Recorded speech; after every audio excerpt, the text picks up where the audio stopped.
Hey guys, tonight we begin with the dark, apocalyptic, and inexplicably cursed year of 536 AD, the year the sun disappeared. Not metaphorically, not spiritually, literally disappeared for 18 months while humanity watched their crops die, their children starve, and their world end in real time. So, before you get comfortable, take a moment to like the video and subscribe, but only if you genuinely enjoy what I do here. And let me know in the comments where you are tuning in from, and what time it is for you. It is always fascinating to see who is joining us from around the world. Now, dim the lights, maybe turn on a fan for that soft background hum.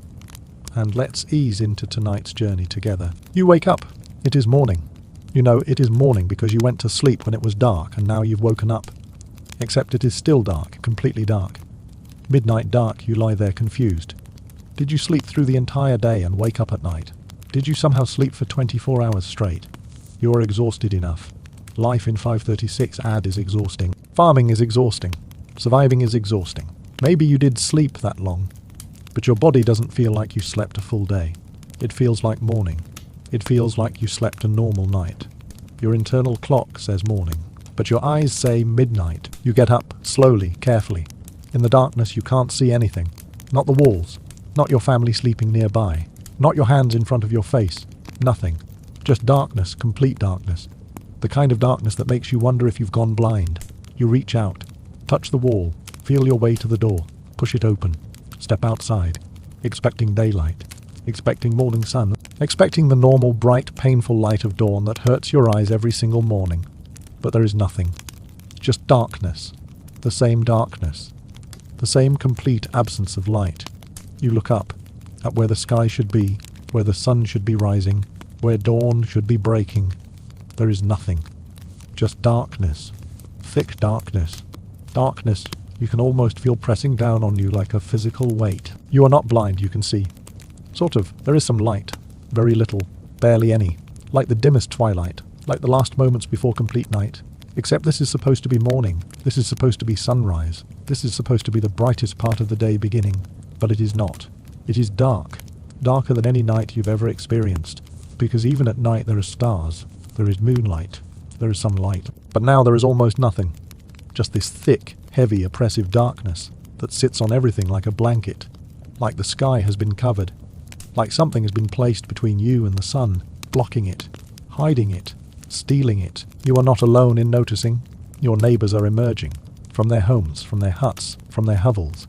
All confused. All scared. All looking up at the dark sky with expressions of horror.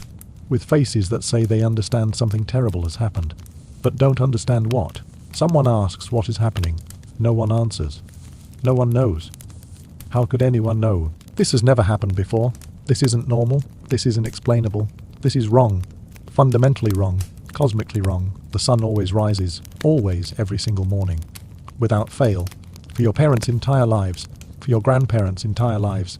For all of human history, the sun rises. That is the one certainty. The one constant, the one thing you can count on no matter what. Death and taxes and sunrise. Except today the sun didn't rise. Or it did somewhere behind this darkness, but you can't see it, can't feel it, can't prove it exists. This is the beginning of the worst year in human history, the year 536 AD, the year historians now call the worst time to be alive, ever, in all of recorded human history. Worse than plague years, worse than war years, worse than famine years. Because 536 had all of those, all at once, all triggered by one thing. The sun disappearing, or rather, the sun being blocked, hidden, obscured by something that filled the sky. Something that turned day into twilight, turned summer into winter, turned life into survival. For 18 months, not 18 days, not 18 weeks, 18 months, a year and a half.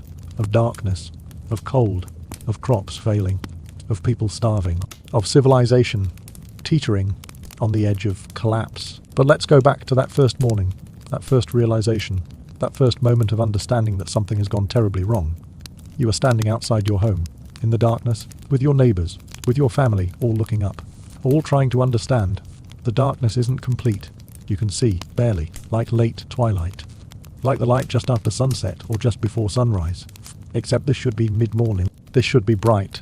This should be the sun climbing the sky.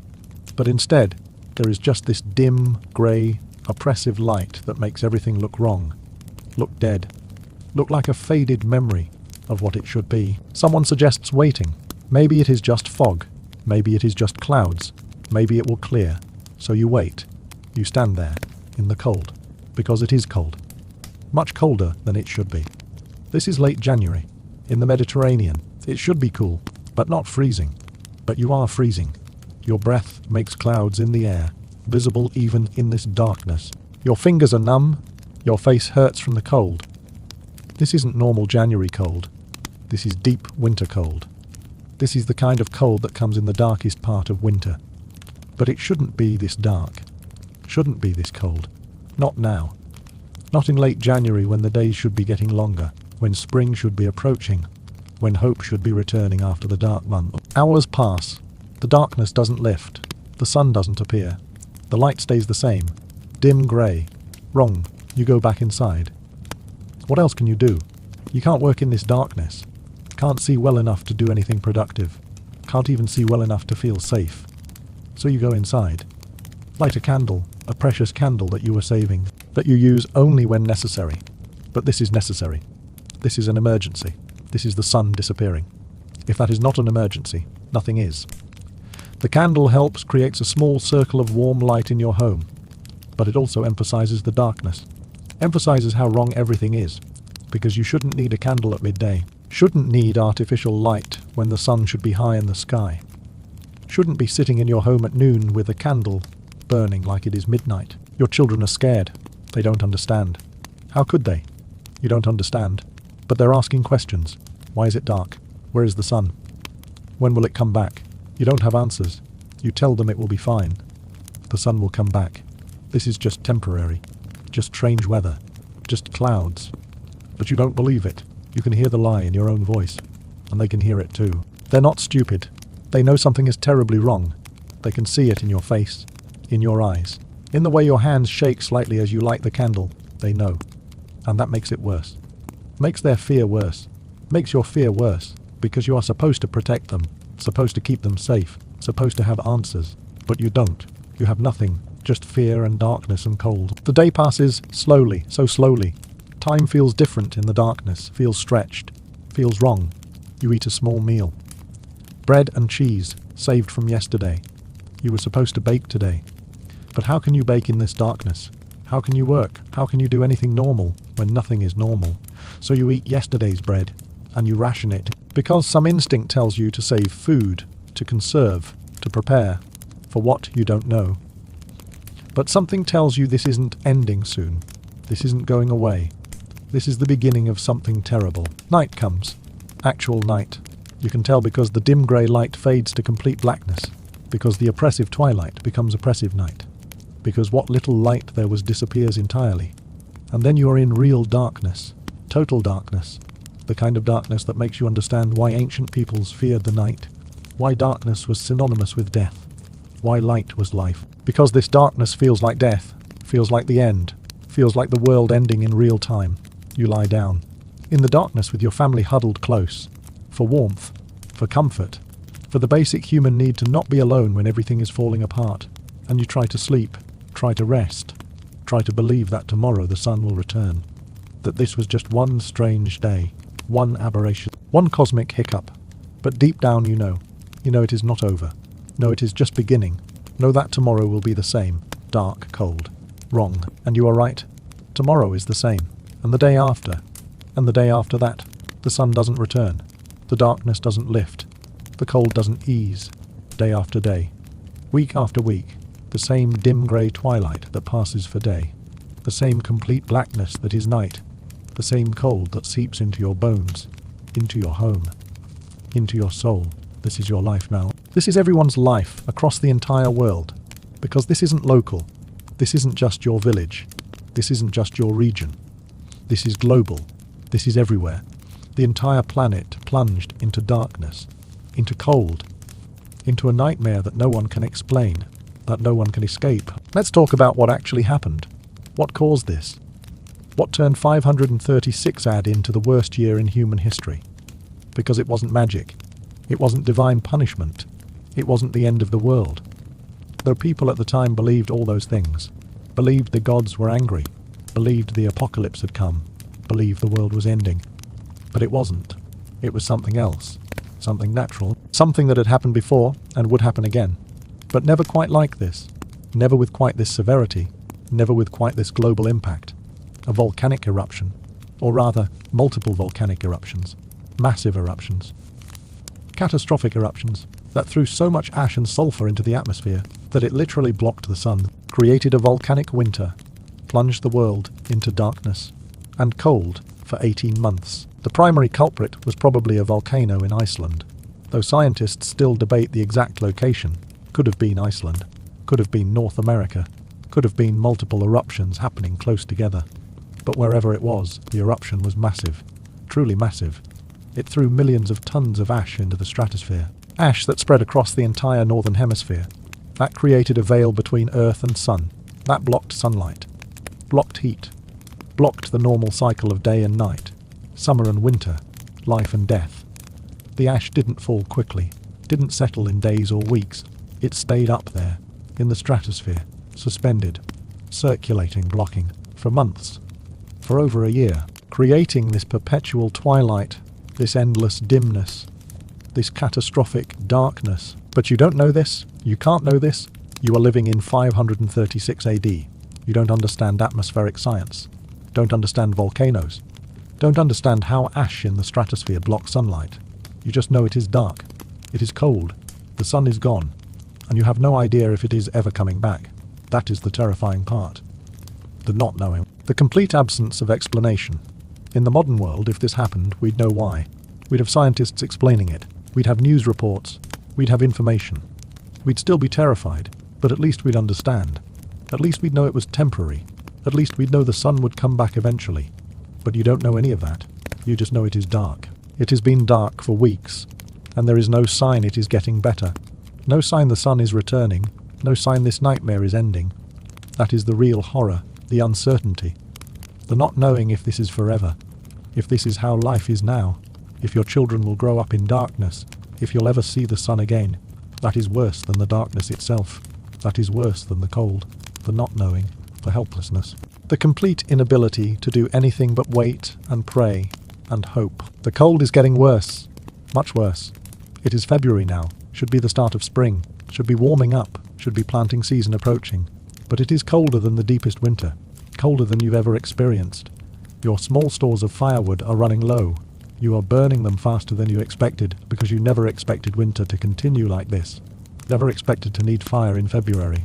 Never expected the cold to intensify instead of fading. Your hands are cracked from the cold. Your face is chapped. Your children are constantly shivering, constantly huddled by the small fire, constantly asking when it will get warm. You don't have an answer. You just keep the fire burning. Keep rationing the wood. Keep trying to keep everyone alive through one more day of this impossible cold. The crops are failing. The winter wheat that was planted last fall, the crops that should be growing now, they're dying, withering, freezing, starving for sunlight, for warmth, for the normal conditions they need to grow. You go out to check them, in the dim twilight, in the freezing cold, and you can see.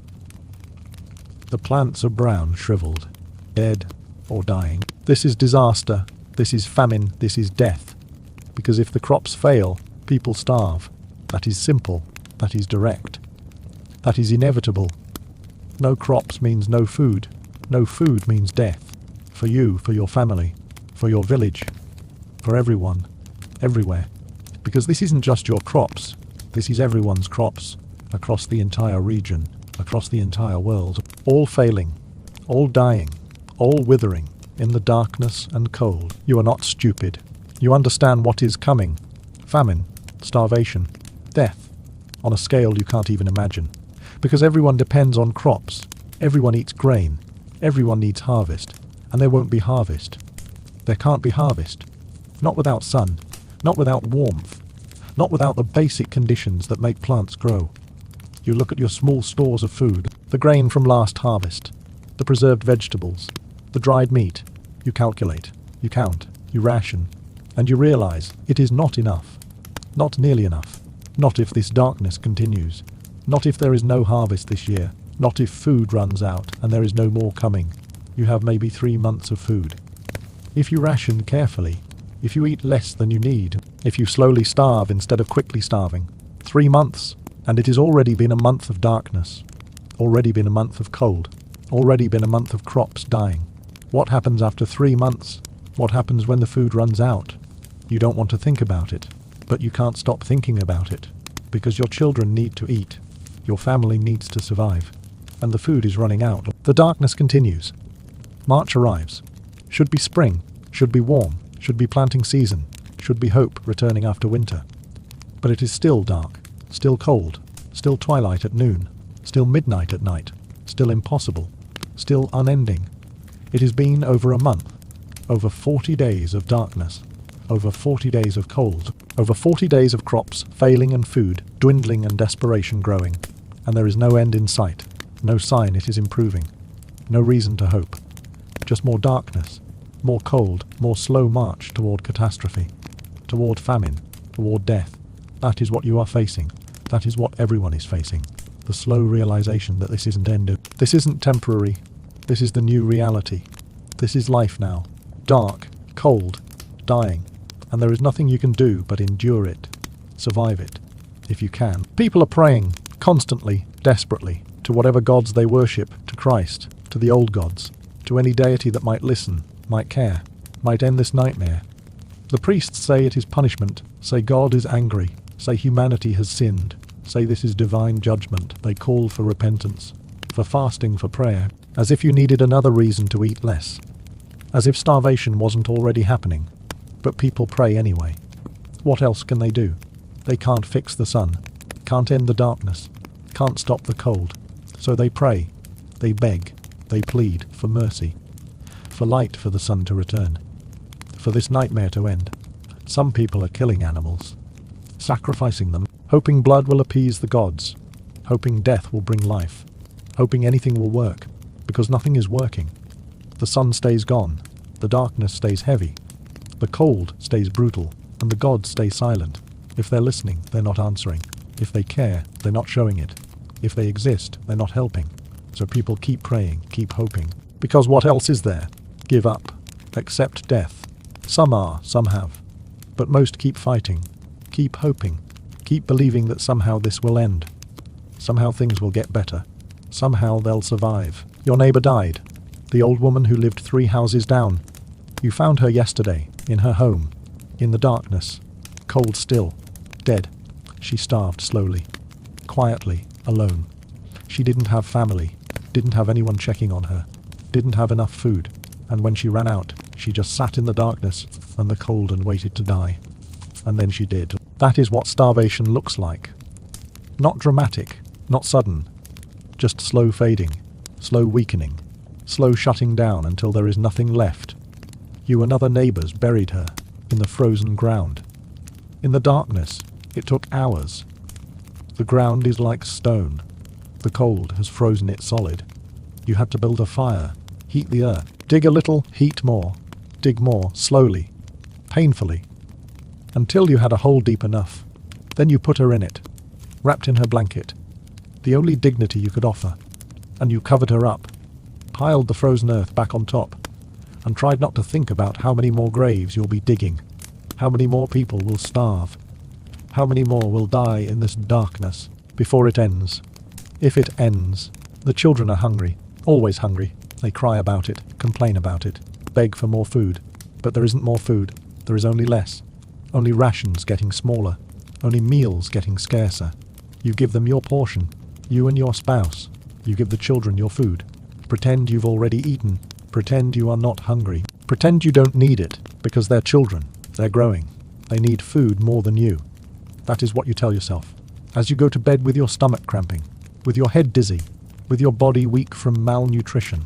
That is what parents do. That is what love is. Starving so your children can eat a little longer. Sacrificing so they can survive a little longer. Dying slowly so they can live. Maybe if they're lucky. If this ends before everyone starves, before the food runs out completely.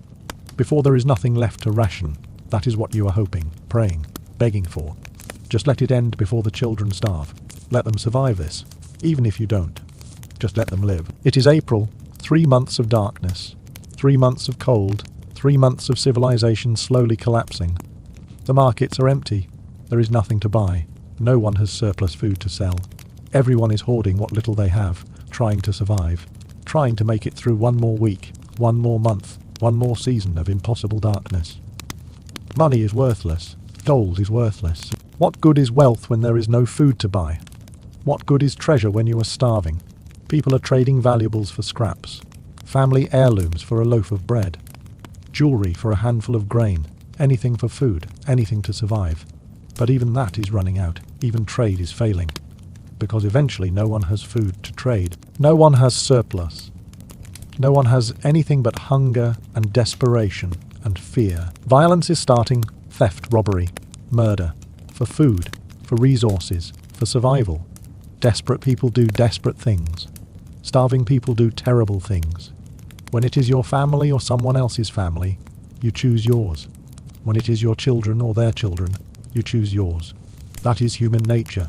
That is survival instinct. That is what happens when civilization breaks down, when the social contract fails, when everyone is starving and there is not enough for everyone and only the strong survive, or the ruthless, or the lucky. You bar your door at night. Sleep with a knife nearby. Keep your children close. Trust no one, because anyone could be the person who breaks in, who steals your food, who kills you for your last handful of grain. That is what 3 months of darkness does. Turns neighbors into enemies, turns community into predators and prey, turns humanity into monsters, just trying to survive. But it is not just famine, not just darkness, not just cold. There is plague.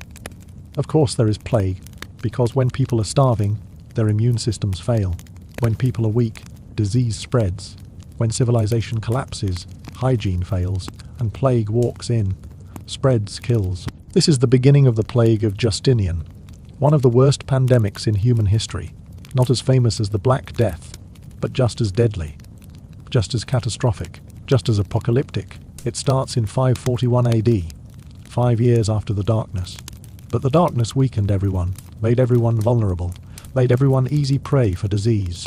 The plague killed millions, tens of millions, across Europe, across Asia, across Africa, across the Mediterranean world, reducing human population by maybe a third, maybe more, turning cities into graveyards, turning civilization into ruins, turning the world into a nightmare that lasted for decades.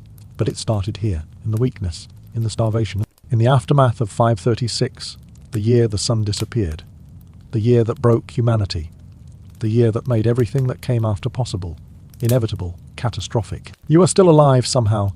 You've survived 4 months of darkness, 4 months of cold, 4 months of rationing and starving and watching people die. Your family is still alive, barely. You are all weak, all thin, all showing signs of malnutrition, but alive, still breathing, still hoping. And then one day, one morning, one moment, you notice something. The darkness is lighter. Not much, not significantly, but lighter, less oppressive, less heavy, less complete. You can see a little better. The twilight is brighter. The grey is less grey. Is it your imagination? Is it hope making you see things? You ask your spouse. They see it too. They notice it too. The darkness is lifting. Slightly, barely, but lifting. It is not over, not even close. But it is beginning to end, beginning to fade, beginning to release its grip. Just a little, just enough to notice, just enough to hope. The improvement is slow, so slow, painfully slow. Over weeks and months, the light gradually increases, the darkness gradually fades, the cold gradually eases. It is not dramatic, not sudden, not a moment of sun breaking through and everything returning to normal. It is slow retreat, slow lifting, slow return to something resembling normal. By summer, you can see the sun. Sort of. A dim disk behind the haze, behind the ash, behind whatever is still blocking it. Not bright, not warm, not the sun you remember, but the sun. Visible, present. Still there. That gives hope, gives relief, gives reason to believe this will end. The sun is still there. It never left. It was just hidden, blocked, obscured. But it is still there, and it is coming back. Slowly, gradually. But coming back. But the damage is done. The crops failed. The harvest failed. The famine is here. Millions are starving. Millions more will starve. This isn't over. The darkness is ending, but the consequences are just beginning. The starvation, the disease, the collapse, that is all still coming, still killing, still killing. Because you can't just turn civilization back on, can't just return to normal after 18 months of darkness, after crops failing, after food running out, after society breaking down. The aftermath lasts for years, for decades. The plague that follows kills for generations. The famine kills for seasons. The cold, even after the darkness lifts, continues. Because the volcanic winter doesn't end immediately. The ash settles slowly. The temperature rises gradually. The world recovers slowly, painfully. With millions dead, with civilization damaged, with humanity scarred by the year the sun disappeared, the year 536 AD, the worst year in human history, the year that proved how fragile everything is, how dependent we are on things we take for granted, like sunlight, like warmth, like crops growing, like the basic order of the world. When that fails, everything collapses, everything ends, almost. Let's talk about what you are eating, or rather what you are not eating. Because by month 5 your carefully rationed stores are running critically low. The grain is almost gone, the dried meat is gone, the preserved vegetables are gone. You are eating things you never thought you'd eat. Bark from trees, roots dug from the frozen ground, grass, weeds, anything that might have calories, anything that might keep you alive one more day. It tastes terrible, like dirt and desperation. Your stomach cramps after eating it, your body rejects it, but you eat it anyway. Because the alternative is eating nothing, and eating nothing means dying. So you eat bark, you chew roots, you swallow grass, and you try not to think about how your ancestors would have called this animal food, would have fed this to livestock, would have been ashamed to serve this to humans. But shame is a luxury, dignity is a luxury, pride is a luxury.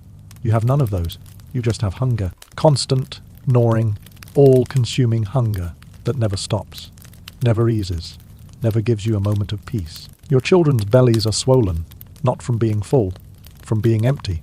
That is what starvation does to children. Their bodies, desperate for nutrition, retain water, create the illusion of fullness, of being fed. But it is a lie, a cruel biological lie. They're dying. Slowly, their bodies consuming themselves, breaking down muscle for energy, shutting down non-essential functions, conserving everything for the basic task of staying alive. Their hair is falling out. Their skin is grey, their eyes are hollow. They don't play anymore, don't laugh, don't act like children. They just sit, stare, exist, waiting for food that isn't coming, waiting for relief that isn't arriving, waiting for death that is approaching. You can see it, in their faces, in their weakness, in how they don't complain anymore, don't cry, don't beg. They're too weak, too far gone, too close to the end. That is worse than the crying, the silence, the acceptance, the way they look at you with eyes that say they understand, they know. They're dying, and there is nothing you can do about it. Nothing anyone can do. Except wait, and hope, and pray for a miracle that shows no sign of coming. The village is half empty now. Half the people are dead, starved, frozen, killed by disease, killed by violence, just gone. Their homes are empty. Their doors hang open. Their possessions sit abandoned, because what good are possessions when you are dead? What good is anything? You walk through the village in the dim light and it feels like a graveyard, like a tomb, like something that used to be alive but isn't anymore. The survivors don't talk much, don't interact, don't form community. Everyone is too weak, too hungry, too focused on survival, too suspicious of everyone else. Because anyone could be the person who breaks into your home, who steals your food, who kills you for your last crust of bread. Trust is dead. Community is dead. Civilization is dead. There is just survival, base, animal, desperate, survival. That is all that is left. That is all anyone has energy for. That is all that matters in this dark, cold, dying world. There are stories, whispered stories, terrible stories, about what people are eating, about where they're finding food, about what they're doing to survive.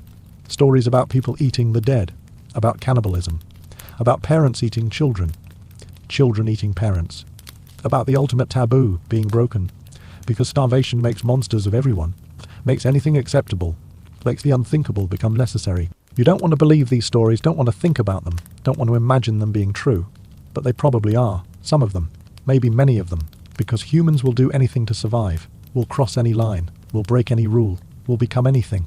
When the alternative is death, when hunger is so intense it overrides morality, overrides humanity, overrides everything except the base biological drive to stay alive. That is what months of starvation does. That is what the darkness created. Not just physical darkness, moral darkness. The darkness of humanity stripped to its most basic, most brutal, most horrible self. But you haven't crossed that line. Not yet, not you, not your family. You are still eating bark, still eating roots, still eating grass and weeds and whatever you can find that isn't human flesh. You tell yourself you won't. You'll die first. You'll let your children die first, before crossing that line, before becoming that thing, that monster, that person who eats other people. You tell yourself that, believe that, cling to that. Because if you lose that, you've lost everything. Lost your humanity, lost your soul, lost any reason to survive. Because what is the point of surviving if you become a monster? What is the point of live with that? Better to die human than live as something else. Something terrible, something unforgivable. That is what you tell yourself. In the darkness, in the hunger, in the cold, as you watch your children slowly dying, as you feel yourself slowly dying, as everything slowly dies around you, you cling to that one thing, that one line, that one piece of humanity. Don't eat people. Don't cross that line. Die human. Die with dignity. Die with soul. Even if you die, at least die human. The summer that isn't summer arrives. It is June. Should be hot. Should be growing season. Should be life and warmth and abundance. But it is cold. Still cold. Colder than any June in living memory. Colder than winter should be. The sun is visible now. Sort of a pale disk behind the haze. Behind the ash that still fills the sky. But it gives no heat. No warmth. No life. It is just there, mocking you. Reminding you of what you've lost. What might never come back. The crops you tried to plant in spring. Desperate plantings. Hope plantings. Please let something. Grow plantings. They're dead. Frozen, withered. Failed. There will be no harvest this year. No harvest means no food. No food means more death. More starvation. More suffering. The famine will continue. Through summer. Through fall. Through next winter. Through next spring. Until when? Until the sun comes back fully. Until the ash settles. Until the volcanic winter ends. No one knows. No one can say. Everyone just knows. It is not over. Not even close. The worst is still coming. Or maybe this is the worst. This endless suffering. This slow death. This watching everyone you love slowly starve. Maybe this is the worst. And it just continues. Forever. Without end. Without relief. Without mercy. You dream about food. When you sleep. When you can sleep. Through the gnawing hunger. Through the constant cold. Through everything. You dream about bread. Fresh bread. Warm bread. Soft and perfect and abundant. You dream about fruit. Apples. Grapes. Wheat and juicy and real. You dream about meat. Roasted meat. Fat and rich and delicious. You dream about feasts, about abundance. About eating until you are full. Until you are satisfied. Until the hunger stops. And then you wake up to darkness. To cold. To hunger. To reality. And the cruelty of those dreams is almost worse than not sleeping. Because they remind you of what you've lost. What you might never have again. What your children might never experience. A world with enough food. A world without hunger. A world where the sun shines. That world is gone. Maybe forever. Maybe that was the before. And this is the after. This is the new normal. This is life now. Dark cold. Starving dying. Forever. That is the thought that breaks you. That makes you want to give up. That makes death seem like relief. Not forever. Please not forever. Please let this end. Please let there be an after to this after. Please let the sun come back. Please let life return. Please. That is all you can think. All you can pray. All you can hope. Please, just please. Let this end. But let's talk about somewhere else, because this wasn't just happening to you, to your village, to your region. This was happening everywhere, across the entire world. The darkness was global. The cold was global. The famine was global. In China, historical records speak of this year. Speak of the darkness, speak of crop failures and famine, and death. The Chinese chronicles say the sun was dimmed. The harvests failed. People starved. Same darkness, same cold, same suffering. Half a world away. In Constantinople, the capital of the Byzantine Empire, the largest city in Europe, the historian Procopius recorded it. Wrote about it. Documented the year the sun gave no light. Said the sun appeared like the moon, gave no warmth, gave no brightness. Just this dim, ghostly presence in the sky. He wrote about the fear, the confusion, the dread, in the heart of civilization.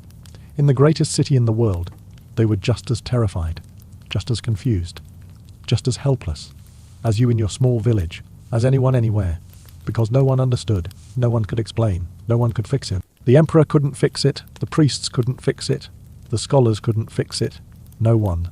It was beyond human control, beyond human understanding, beyond human ability to affect. So everyone just suffered, rich and poor, powerful and weak, scholar and peasant.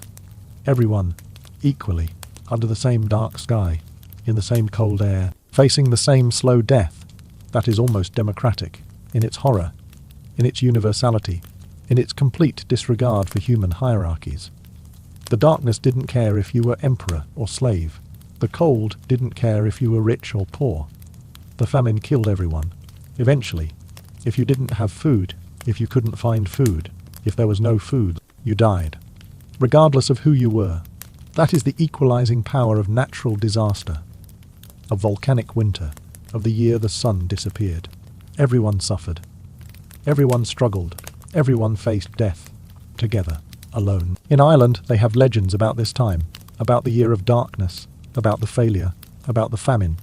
They call it the time of the Great Death, the time when the sun was stolen, when the gods were angry, when the world nearly ended.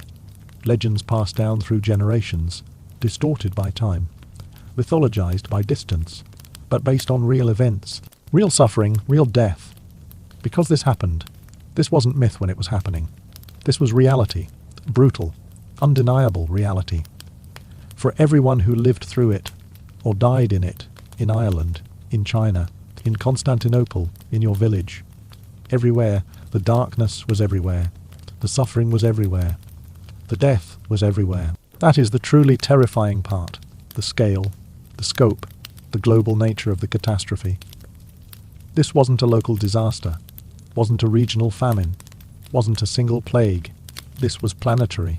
This was everything, everywhere, all at once, all suffering, all dying, all facing the end of the world. Together, that had never happened before, not on this scale, not with this severity, not with this synchronicity. The world had never been so connected in suffering, so united in catastrophe, so equally devastated. It wouldn't happen again, not like this, not until modern times, not until nuclear winter became a possibility, not until humanity gained the power to destroy the world itself. But in 536 AD, nature did it. Nature showed what destruction looks like, what apocalypse feels like, what the end might be, and humanity barely survived, barely held on, barely made it through, but did, somehow, against all odds, against all logic, against all expectations. Humanity survived. Not everyone, not even most, but enough.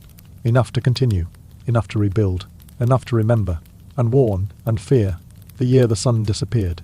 The worst year ever. Your spouse is dying. You can see it. They're too weak to get up, too weak to eat, too weak to speak much. They just lie there in the dim light. In the cold, barely breathing, barely present. Fading, you hold their hand, cold hand, thin hand, skeletal hand. And you say nothing, because what is there to say? That it will be okay. That is a lie. That they'll get better. That is a lie. That you'll all survive. That is a lie. There are no comforting lies left. No hope left. No words left. Just silence. And cold. And the slow approach of death. They die at night. Quietly, peacefully. One moment breathing. Next moment not. Just gone. Released. Freed from suffering. Freed from hunger. Freed from this nightmare. You should feel sad. Should feel grief. Should feel something. But you mostly feel empty. Hollowed out. Too exhausted for grief. Too starved for emotion. Too numb for pain. You just sit there, in the darkness, holding a hand that is growing cold. Colder. Coldest until it is just another dead body. Another casualty. Another victim of 536 AD. The year that killed everything. Everyone, including the person you loved most. Including the person who was supposed to survive this with you. Including your reason for fighting. For trying. For hoping. Now gone. Just gone like the sun. Like warmth, like life. Just gone. You should bury them. That is what you are supposed to do. That is decent. That is human. But you can't. You are too weak. Too starved. Too exhausted. You can't dig. Can't carry. can't perform the simple human dignity of burial, so they lie there, in your home, in the darkness, growing cold, growing stiff, growing dead. Because where else would you go? What else would you do? You are dying too, just slower, just not there yet. But soon, very soon, you can feel it, the weakness, the exhaustion, the shutting down, your body giving up piece by piece, system by system, slowly failing, slowly joining your spouse in death, in peace, in release from this suffering. Maybe that is better. Maybe dying is better than surviving, better than continuing in this darkness, in this hunger, in this endless suffering. Maybe death is the mercy, the gift, the reward for enduring this long. Maybe you are too tired to know, too weak to care, too close to death to fear it. You just lie there, in the darkness, next to a corpse, waiting for it to end, for you to end, for everything to end, finally, mercifully, completely. But you don't die, not that day, not the next. You are too stubborn, too persistent, too cursed with survival to die when it would be easier, when it would be kinder, when it would make sense. You lie there for days, not eating, not moving, not really living, just existing, just breathing, just persisting. And then something changes. You are not sure what, not sure when, but you become aware, slowly, gradually, that you are still alive, still here, still breathing, and something in you rebels against giving up, against dying, against accepting this as the end. You are too angry, too resentful, too stubborn to die like this, lying next to a corpse, in the darkness, giving up. Number, if you are going to die, you'll die trying, die fighting, die human. You get up, somehow, impossibly, you get up, weak, shaking, barely able to stand. But standing because you refuse to die lying down, refuse to give up, refuse to let 536 add take everything. It has taken your spouse, your neighbours, your village, your world, but it hasn't taken you. Not yet, not while you can still stand, still move, still fight. Even if fighting means just staying alive one more day. Even if surviving means just breathing one more breath. Even if existing means just enduring one more moment of suffering. You'll do it, because you are human, and humans are stubborn, persistent, too stupid to know when to quit, too determined to accept defeat, too alive to embrace death, even when death would be easier, kinder, more logical. You stay alive because that is what humans do: survive, endure, persist, against all odds, against all logic, against all sense. You survive. You bury your spouse. Finally, weeks later, when you have the strength, have the ability, have the will, you drag the body outside, dig a shallow grave, barely a grave, just a scrape in the dirt, and you put them in it, cover them, mark it with a stone, and you say words, meaningless words, but words, because humans need ritual, need ceremony, need something to mark the passage from life to death, from person to memory, from present to past, even when those rituals are hollow, even when no one is listening, even when it doesn't matter. You do it, because you are human, and humans do these things, even at the end, even in the darkness, even when it feels pointless. You do them, because if you don't, what are you? What separates you from animals, from monsters, from things that just survive without meaning? The rituals, the ceremonies, the human attempts to impose meaning on meaningless death. That is what makes you human, even starving, even at the end of the world. You are still human, still holding on to humanity, still performing the rituals that say you are more than just survival, more than just breathing, more than just existing. You are human, you remember, you honor, you care, even when it hurts, even when it hurts, even when it is hard, even when it would be easier not to. That is humanity. That is what the darkness couldn't take. That is what survives, even when everything else dies. Humanity, stubborn, persistent, meaningful, human. The months blur together. June, July, August, September. The darkness is lifting. Slowly.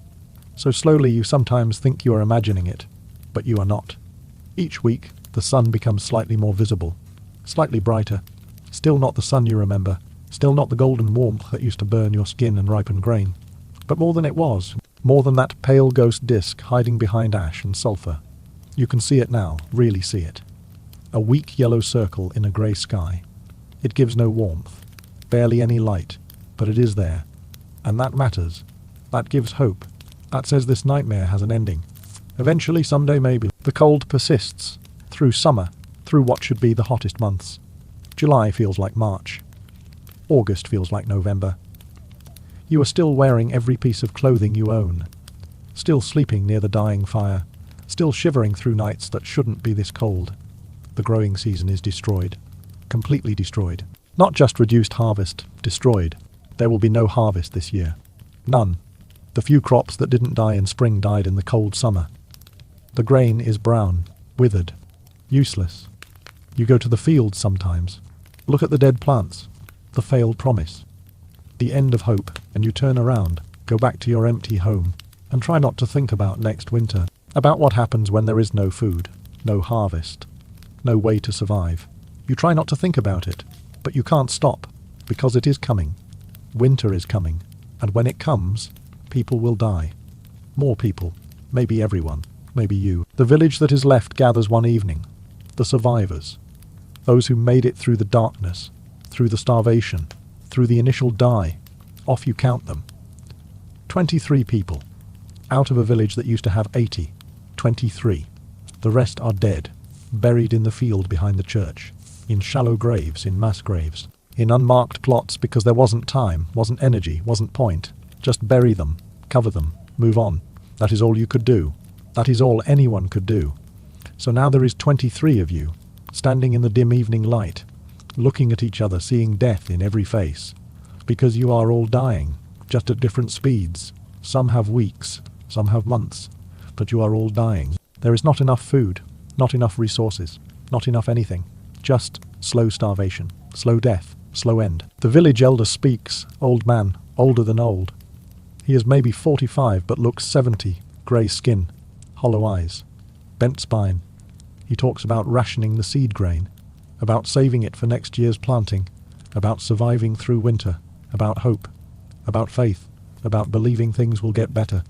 His words are empty, everyone knows it. There won't be next year's planting, because most of you will be dead before spring. Because even if you survive, the weather might not improve, because hope is a luxury and you are all out of luxuries. But you nod anyway. You agree. You pretend to believe, because what else is there? Give up, lie down and die. Some people are choosing that. Choosing to just stop. Stop eating. Stop fighting. Stop existing. Just drift away. Let death come easy instead of hard. You understand.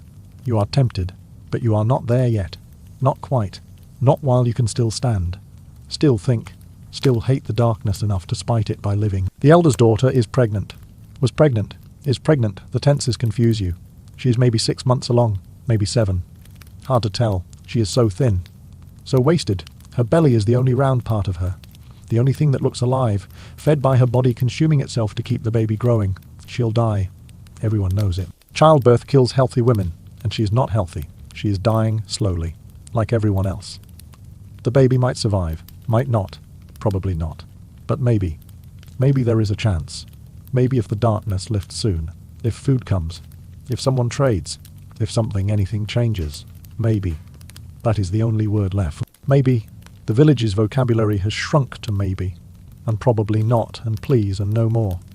Everything else feels unnecessary. Excessive. Pointless. Someone suggests hunting. There are still deer in the forest. Maybe there used to be, before the darkness. Before starvation drove every predator desperate. Before humans started eating anything that moved. The deer are probably gone. Migrated, died. Eaten, but maybe not. Maybe there is something left. It is worth trying, worth the energy, worth the risk of spending a day searching and finding nothing. Because finding something, one deer, one rabbit, one anything, that is food, that is life, that is days of survival. So 3 men volunteer. The strongest, the ones most likely to succeed, which is saying nothing, because they're weak, skeletal, barely able to walk. But they're the strongest, so they go. Into the forest, into the dim light, hoping for miracle, expecting nothing. They return 3 days later, 2 of them. The third didn't make it, collapsed on the 2nd day. Just stopped walking, Saturday down, didn't get up, dead or dying, they couldn't tell, couldn't help, couldn't carry him, so they left him. Kept going, came back without him, and without food, no deer, no anything. The forest is empty, dead. Everything that could run has run. Everything that could hide has been found and eaten. There is nothing left, just trees and darkness, and more slow death, The two men who returned collapse in the village square, too exhausted to go to their homes, too defeated to care. Someone brings water. They drink. They rest. They say nothing about the third man. There is nothing to say. He is gone, like everything else. Gone. It is October, 10 months since the darkness began. The sun is brighter now, noticeably brighter. You can see your shadow at midday, weak shadow, pale shadow, but shadow. That is progress. That is improvement. That is proof the world isn't ending, just changing, just testing humanity's ability to endure suffering. You are failing the test. Everyone is. But you are not dead yet. That is something. Not much, but something. The temperature is warming, slightly. October is still cold, but not as cold as summer was. That is insane, but true. October is warmer than July. Summer was colder than autumn. The world is backwards, upside down, wrong, but improving. Slowly, at a pace that might save some people, might kill everyone. Hard to say. Time will tell. If anyone survives long enough to be told. The pregnant woman goes into labor. Early labor too early. The baby isn't ready. She isn't ready. Her body is too weak, too starved, too destroyed by months of malnutrition. But the baby is coming anyway, because bodies do what bodies do, regardless of timing, regardless of readiness, regardless of chances. The baby is coming. The women of the village gather, the ones who know about birth, who've seen it before, who might be able to help. They gather in the woman's home, with boiled water, clean cloths, prayers, hopes, low expectations. You hear the screaming from outside, long screaming, painful screaming, the kind that says this isn't going well, this isn't normal, this is death arriving. You stand in the cold October evening, listening to a woman die, listening to a baby try to be born, listening to the end. Again, always, still. The screaming stops. That is worse than the screaming, the silence, the complete absence of sound, for minutes, for eternity, for the space between life and death. And then, a different sound, small sound, weak sound, a baby crying. Not strong crying, not healthy crying, but crying, alive, breathing. The woman survived, barely. The baby survived, barely. Both are alive. Both are breathing, against all odds, against all logic, against everything. Life happened. In the darkness, in the starvation, in the apocalypse, life happened. A baby was born, and somehow that matters. Somehow that changes something, gives something back, says something about humans. About persistence. About the refusal to just die quietly. A baby, born in the worst year in human history. Born into darkness and starvation and death. Born anyway, because life is stubborn, like humans, persistent, refusing to end, refusing to give up, refusing to let the darkness win, not without a fight, not without screaming into the void and demanding to exist. That is what the baby's cry says. I exist, I am here, I am alive. Deal with it. Darkness, deal with it. Death, deal with it. Apocalypse, I am here. The baby is a girl, tiny girl, premature, weighing maybe 4 pounds, small enough to fit in 2 hands, fragile, weak, likely to die within days, probably won't survive the week, almost certainly won't survive the winter, but alive today, breathing today, here today. The mother names her Lucia. Light, because she was born as the light was returning, as the darkness was lifting, as hope, however fragile, was crawling back into the world. Lucia, light, the most optimistic name possible, the most defiant name possible, the most human name possible, because humans name things, even when those things might die, even when hope is foolish, even when the smart thing is to not get attached. Humans name things, give them identity, give them meaning, give them love, even when love hurts, even when love is temporary, even when love is just preparation for grief. You love anyway, because that is humanity. Loving things that die, naming things that won't last, caring about things that hurt. That is what makes you human. Not rational, not logical, not smart, but human. November arrives. The sun is definitely brighter, definitely warmer. You can feel it on your skin at midday. Faint warmth, weak warmth, but warmth, real warmth. The first warmth in almost a year. You stand in the pale sunlight, and you feel it, and you want to cry, want to scream, want to collapse, because it is over. Not completely, not entirely, but the worst is over. The darkness is lifting. The cold is easing. The sun is returning. It is not the same sun, not the golden, brutal sun of before. It is a pale, weak ghost of that sun. But it is there, and it is getting stronger. Every day, every week, stronger, brighter, warmer, returning. Coming back like life, like hope, like humanity. Slowly, painfully, barely. But returning. But the starvation continues. Because the crops failed. Because there is no harvest. Because the food ran out months ago. People are eating anything, everything. Leather belts, boiled leather from shoes. Dirt, yes, dirt, mixed with water to fill stomachs, to trick bodies into thinking they've eaten. It doesn't work. But people try anyway, because trying is all that is left. Trying and failing. Trying and dying. But trying. The baby, Lucia, survives. Somehow, her mother produces milk. Somehow, despite being starved. Despite having nothing, her body finds milk, creates milk, gives milk at the cost of her own life. Probably, she is wasting away faster than everyone else. Consuming herself to feed her daughter. It is beautiful. It is horrible. It is love. It is death. It is humanity at its most pure. Sacrificing self for child. Dying so another can live. That is parenthood. That has always been parenthood. But usually it is metaphorical. Usually it is giving up dreams or time or money. Not life. Not literal life. But in 536, it is literal. You give your life so your child eats. You consume yourself so they survive. That is the trade. That is the price. That is love in the apocalypse. Word comes from travelers, rare travelers, desperate travelers, people fleeing regions, looking for food, looking for anywhere better than where they were. The word is, it is everywhere.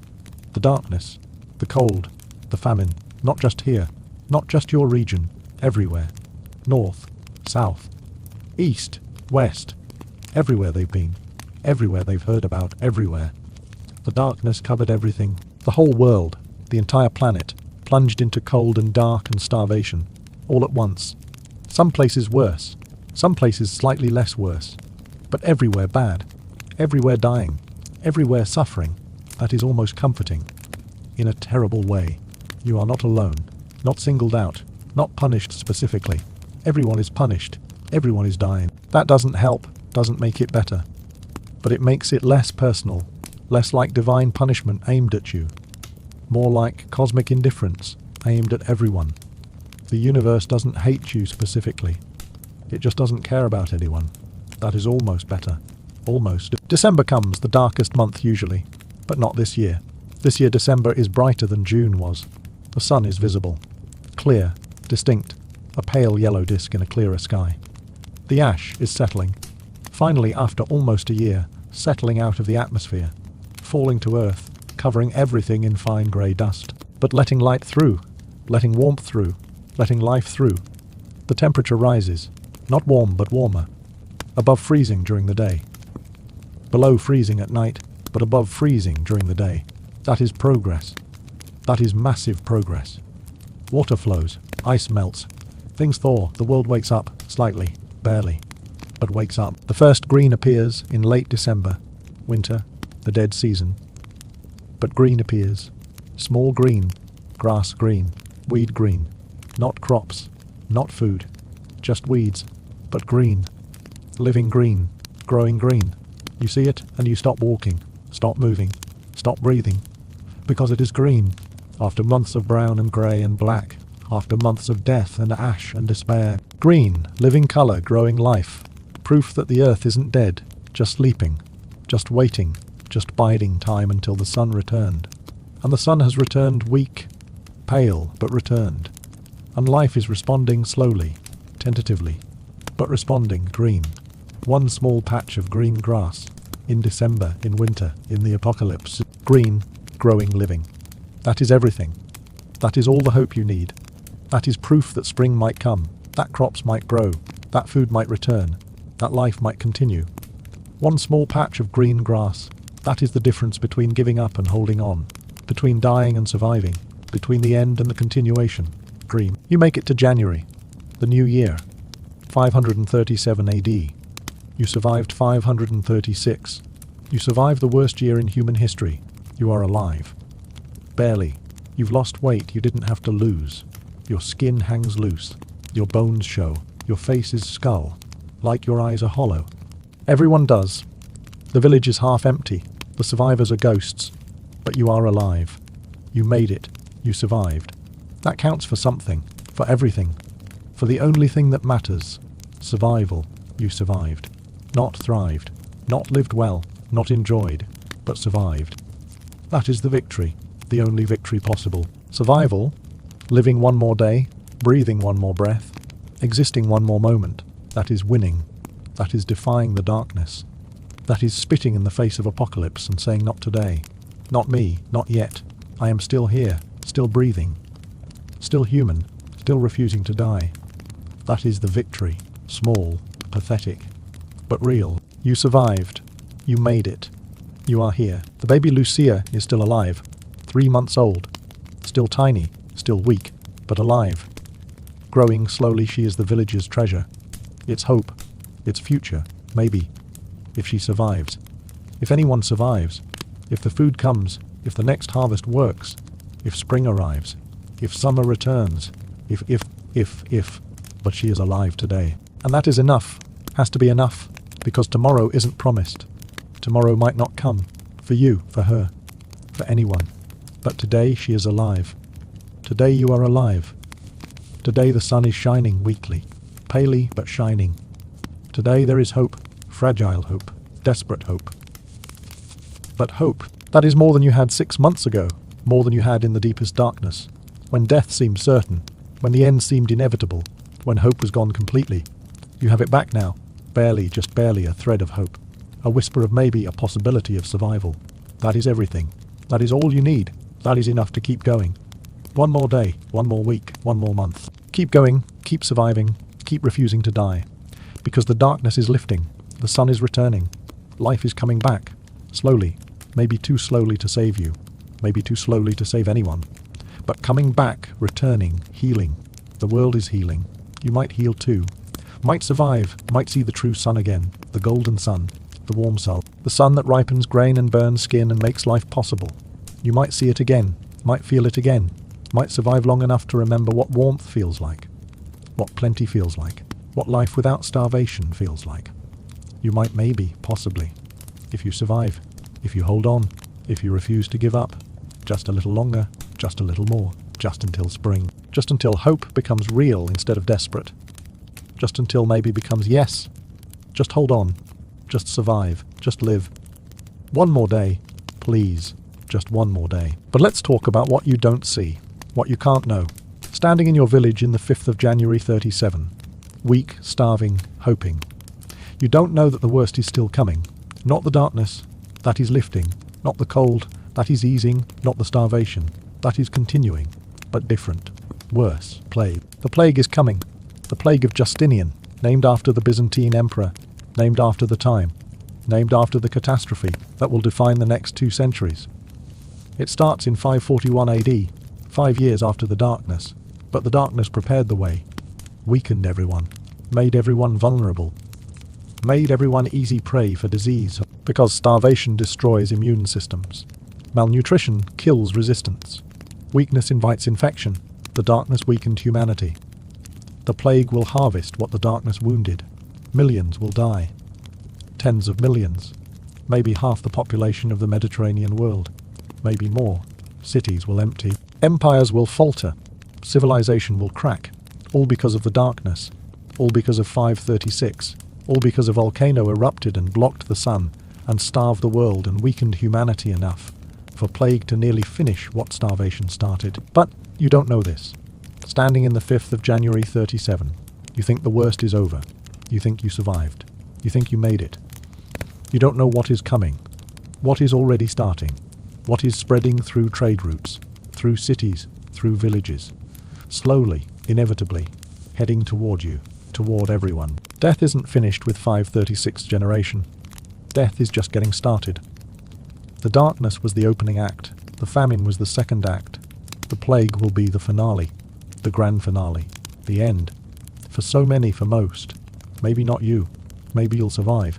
Again. Maybe you'll beat the odds. Again. Maybe you are too stubborn to die. Too persistent. Too cursed with survival, maybe, but most won't. Most will die, in the plague, in the famine that continues for years, in the cold that persists, in the catastrophe that lasts for decades. Most will die. You probably will too, but not yet, not today. Today you are alive. Today you survived. Today the sun is shining. Barely, palely, but shining. Today there is hope. Tomorrow there is plague, but you don't know that. So today, hope is real. Today survival is victory. Today you won. Enjoy it. While it lasts. Because it won't last. Nothing does. Not in the aftermath of 536 AD. Not in the worst decade in human history. Not in the long shadow of the year. The sun disappeared. Let's talk about the tree rings. Because centuries later, scientists will study tree rings. Cores taken from ancient trees. Trees that lived through 536. Trees that recorded the darkness in their growth, or lack of growth. The rings from 536 are thin, incredibly thin, almost invisible. Because trees need sun to grow, need warmth, need normal conditions. And 536 was anything but normal. The trees barely grew, barely survived, like humans.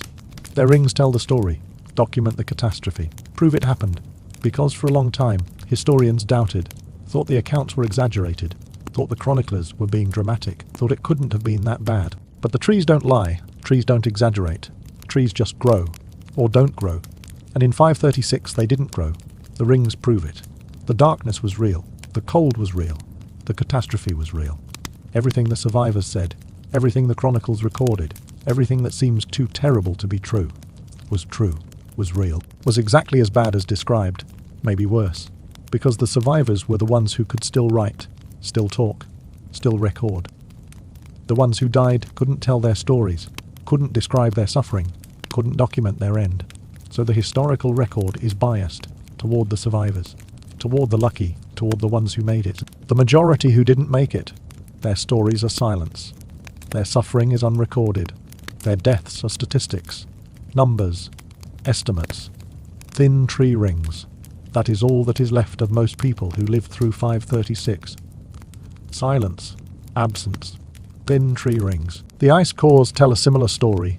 Scientists drilling in Greenland, in Antarctica, pulling up cylinders of ancient ice. Ice that fell as snow in 536. Ice that trapped ash. Sulfur, evidence. The ice from 536 shows massive sulfate spikes. Huge spikes. Off the chart spikes. Proof of volcanic eruption. Massive volcanic eruption. The kind that changes climate, changes the world, changes everything. The sulfates in the ice match the timeline, match the historical accounts, match the tree rings. Everything agrees. Everything confirms. Everything proves. 536 happened. The darkness was real. The volcanic winter was real. The catastrophe was real. The ice remembers, even when humans forget. Even when the stories fade. Even when the horror becomes history, becomes footnote, becomes forgotten. The ice remembers. Frozen. Preserved. Waiting for scientists 1500 years later to drill down. Pull up. Read. Understand. Confirm.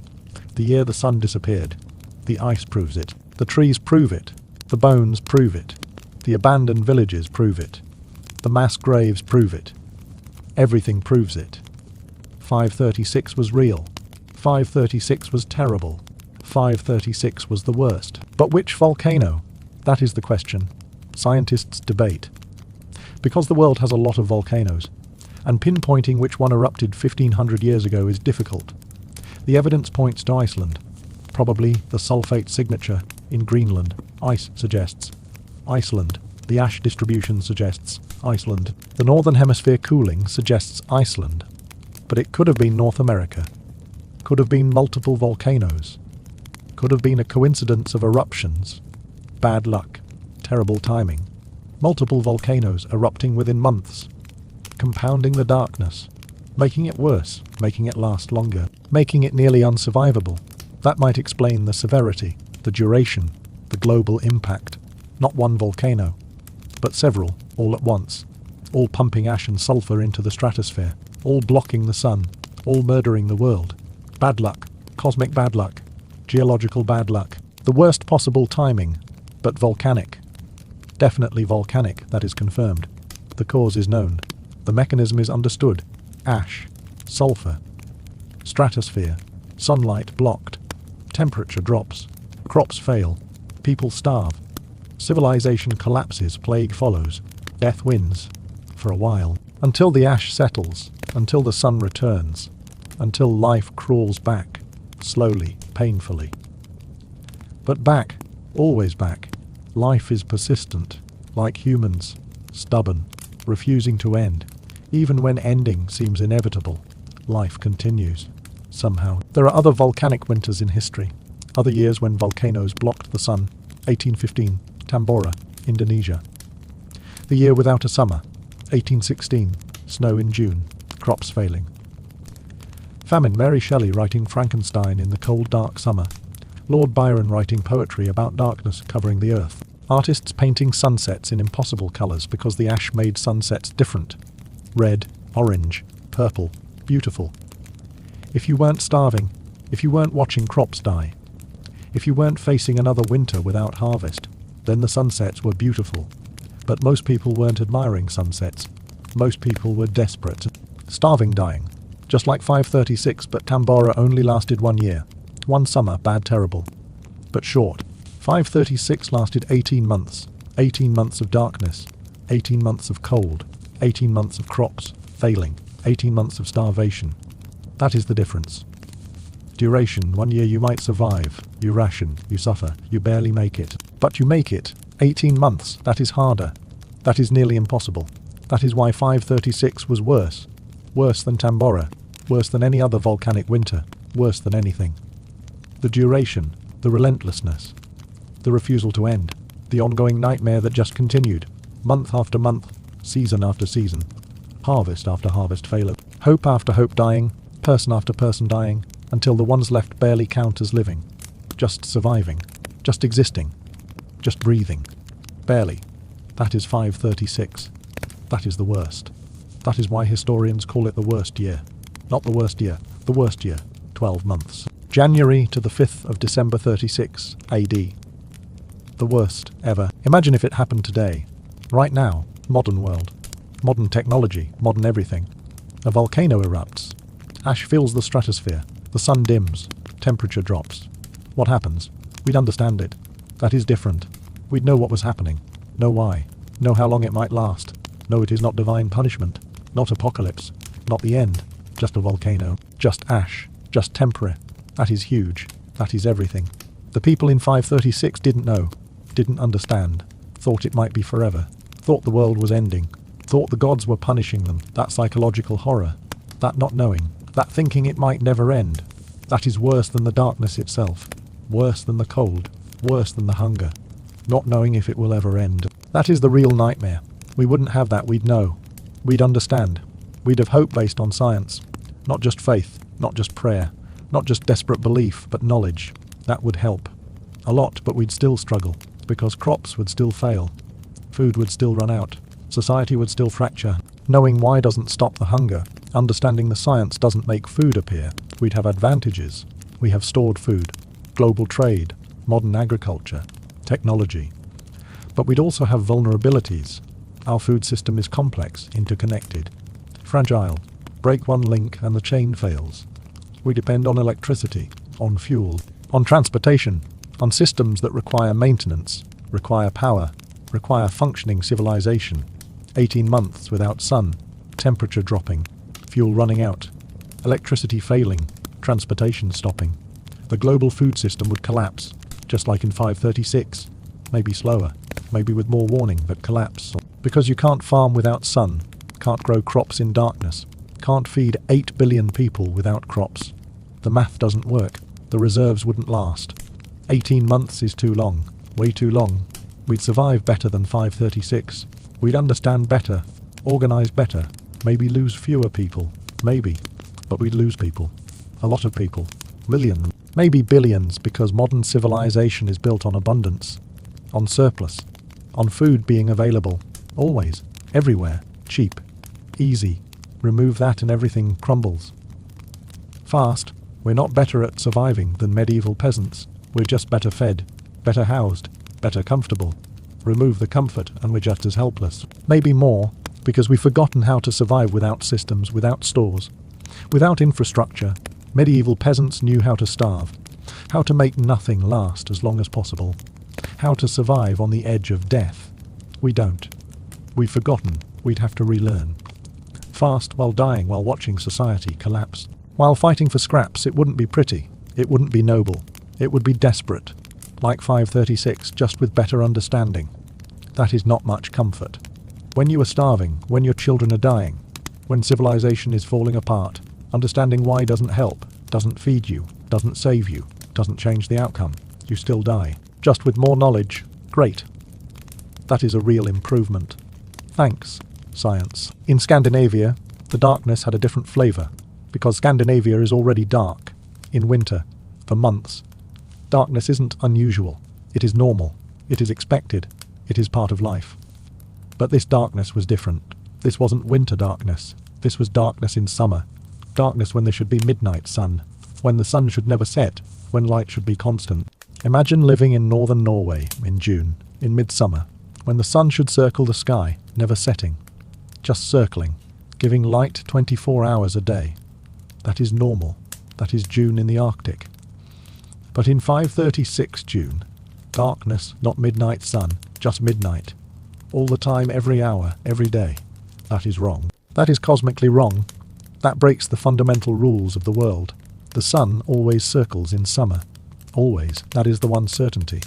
The one thing that makes Arctic life possible. The summer sun. The constant light. The warmth. The growth. The life. Remove that, and the Arctic becomes uninhabitable. Completely uninhabitable. You can't survive Arctic winter without summer harvest. Can't store enough food. Can't prepare enough. Can't survive. The Scandinavian settlements in 536.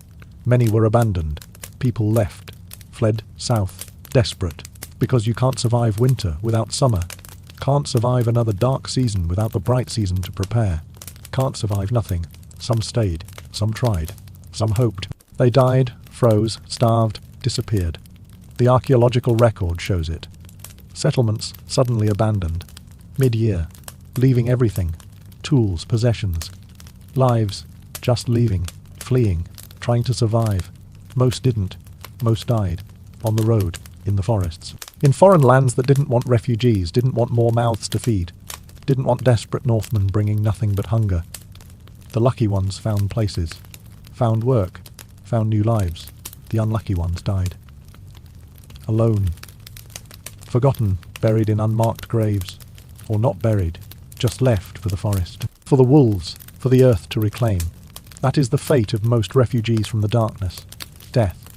Anonymous death. Unrecorded death. Statistical death. Gone. In Constantinople, the greatest city in the world, things were different, but the same. Different because Constantinople had resources, had infrastructure, had an empire behind it, had grain shipments from Egypt, from North Africa, from breadbasket provinces, had wealth, had the ability to command resources. That should have helped, should have protected them, should have kept them fed. But the darkness hit Egypt too. Hit North Africa too. Hit every breadbasket province too. Crops failed everywhere. Grain shipments slowed. Then stopped, then reversed. Provinces that exported grain started importing. Tried to import, begged to import, because their people were starving. Their crops had failed. Their reserves were empty. Constantinople, the great city, the wealthy city, the powerful city, started to starve. Slowly, then quickly, the emperor, Justinian, the powerful emperor, the emperor who was rebuilding the Roman Empire, the emperor who was reconquering lost territories, the emperor who was building the Hagia Sophia, the emperor who was creating a new golden age, that emperor. He couldn't stop the darkness, couldn't command the sun, couldn't make crops grow, couldn't feed his city. His power was meaningless against the darkness. His wealth was worthless without food. His empire was starving, and there was nothing he could do. That is the horror of natural disaster. It doesn't care about power, doesn't respect wealth, doesn't acknowledge authority. The darkness fell on emperor and peasant equally. The cold froze palace and hovel the same. The starvation killed rich and poor alike. Slower for the rich, they had reserves, had stores, had the ability to buy food when there was food to buy. But eventually the food ran out. For everyone, at any price. Because you can't buy what doesn't exist. Can't purchase food that didn't grow. Can't eat money. The rich learned that. In 536, learn that wealth is only useful in functioning economies, in societies with surplus. In worlds where food exists, remove the food and wealth becomes paper, becomes numbers, becomes meaningless. Justinian, the great emperor, watching his city starve, his empire crumble, his dreams die, because a volcano erupted somewhere, because ash filled the sky, because the sun disappeared, because nature doesn't care about emperors, or empires, or dreams. Nature just does what nature does, and humans suffer the consequences. Rich and poor, powerful and weak, emperor and peasant, all equal, in suffering, in starvation, in death. That is the democracy of disaster. Everyone suffers. Everyone dies. Eventually, the chroniclers tried to explain it, tried to understand, tried to make sense of the darkness, because humans need explanations, need causes, need reasons. Can't accept random catastrophe, can't accept meaningless suffering, can't accept that sometimes terrible things happen for no reason, no purpose, no plan, just geology, just chemistry, just physics.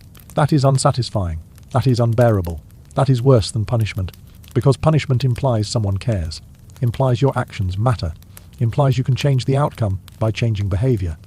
But random catastrophe, that implies nothing matters, no one cares, you can't change anything. You are just victim of cosmic indifference. That is unbearable. So the chroniclers created explanations, divine explanations, moral explanations. The darkness was punishment, for sin, for wickedness, for humanity's failures. That is more comforting than random volcano, more bearable than meaningless suffering, because if it is punishment, you can repent, can change, can avoid future punishment, can give meaning to the suffering, can say we deserve this, we were bad, we're being punished, we'll be better, and the punishment will end. That is hope, false hope, but hope. Better than no hope, better than accepting that volcanoes just erupt, ash just blocks sun, crops just fail, people just die, for no reason, no purpose, no meaning. That is too terrible, too empty, too honest.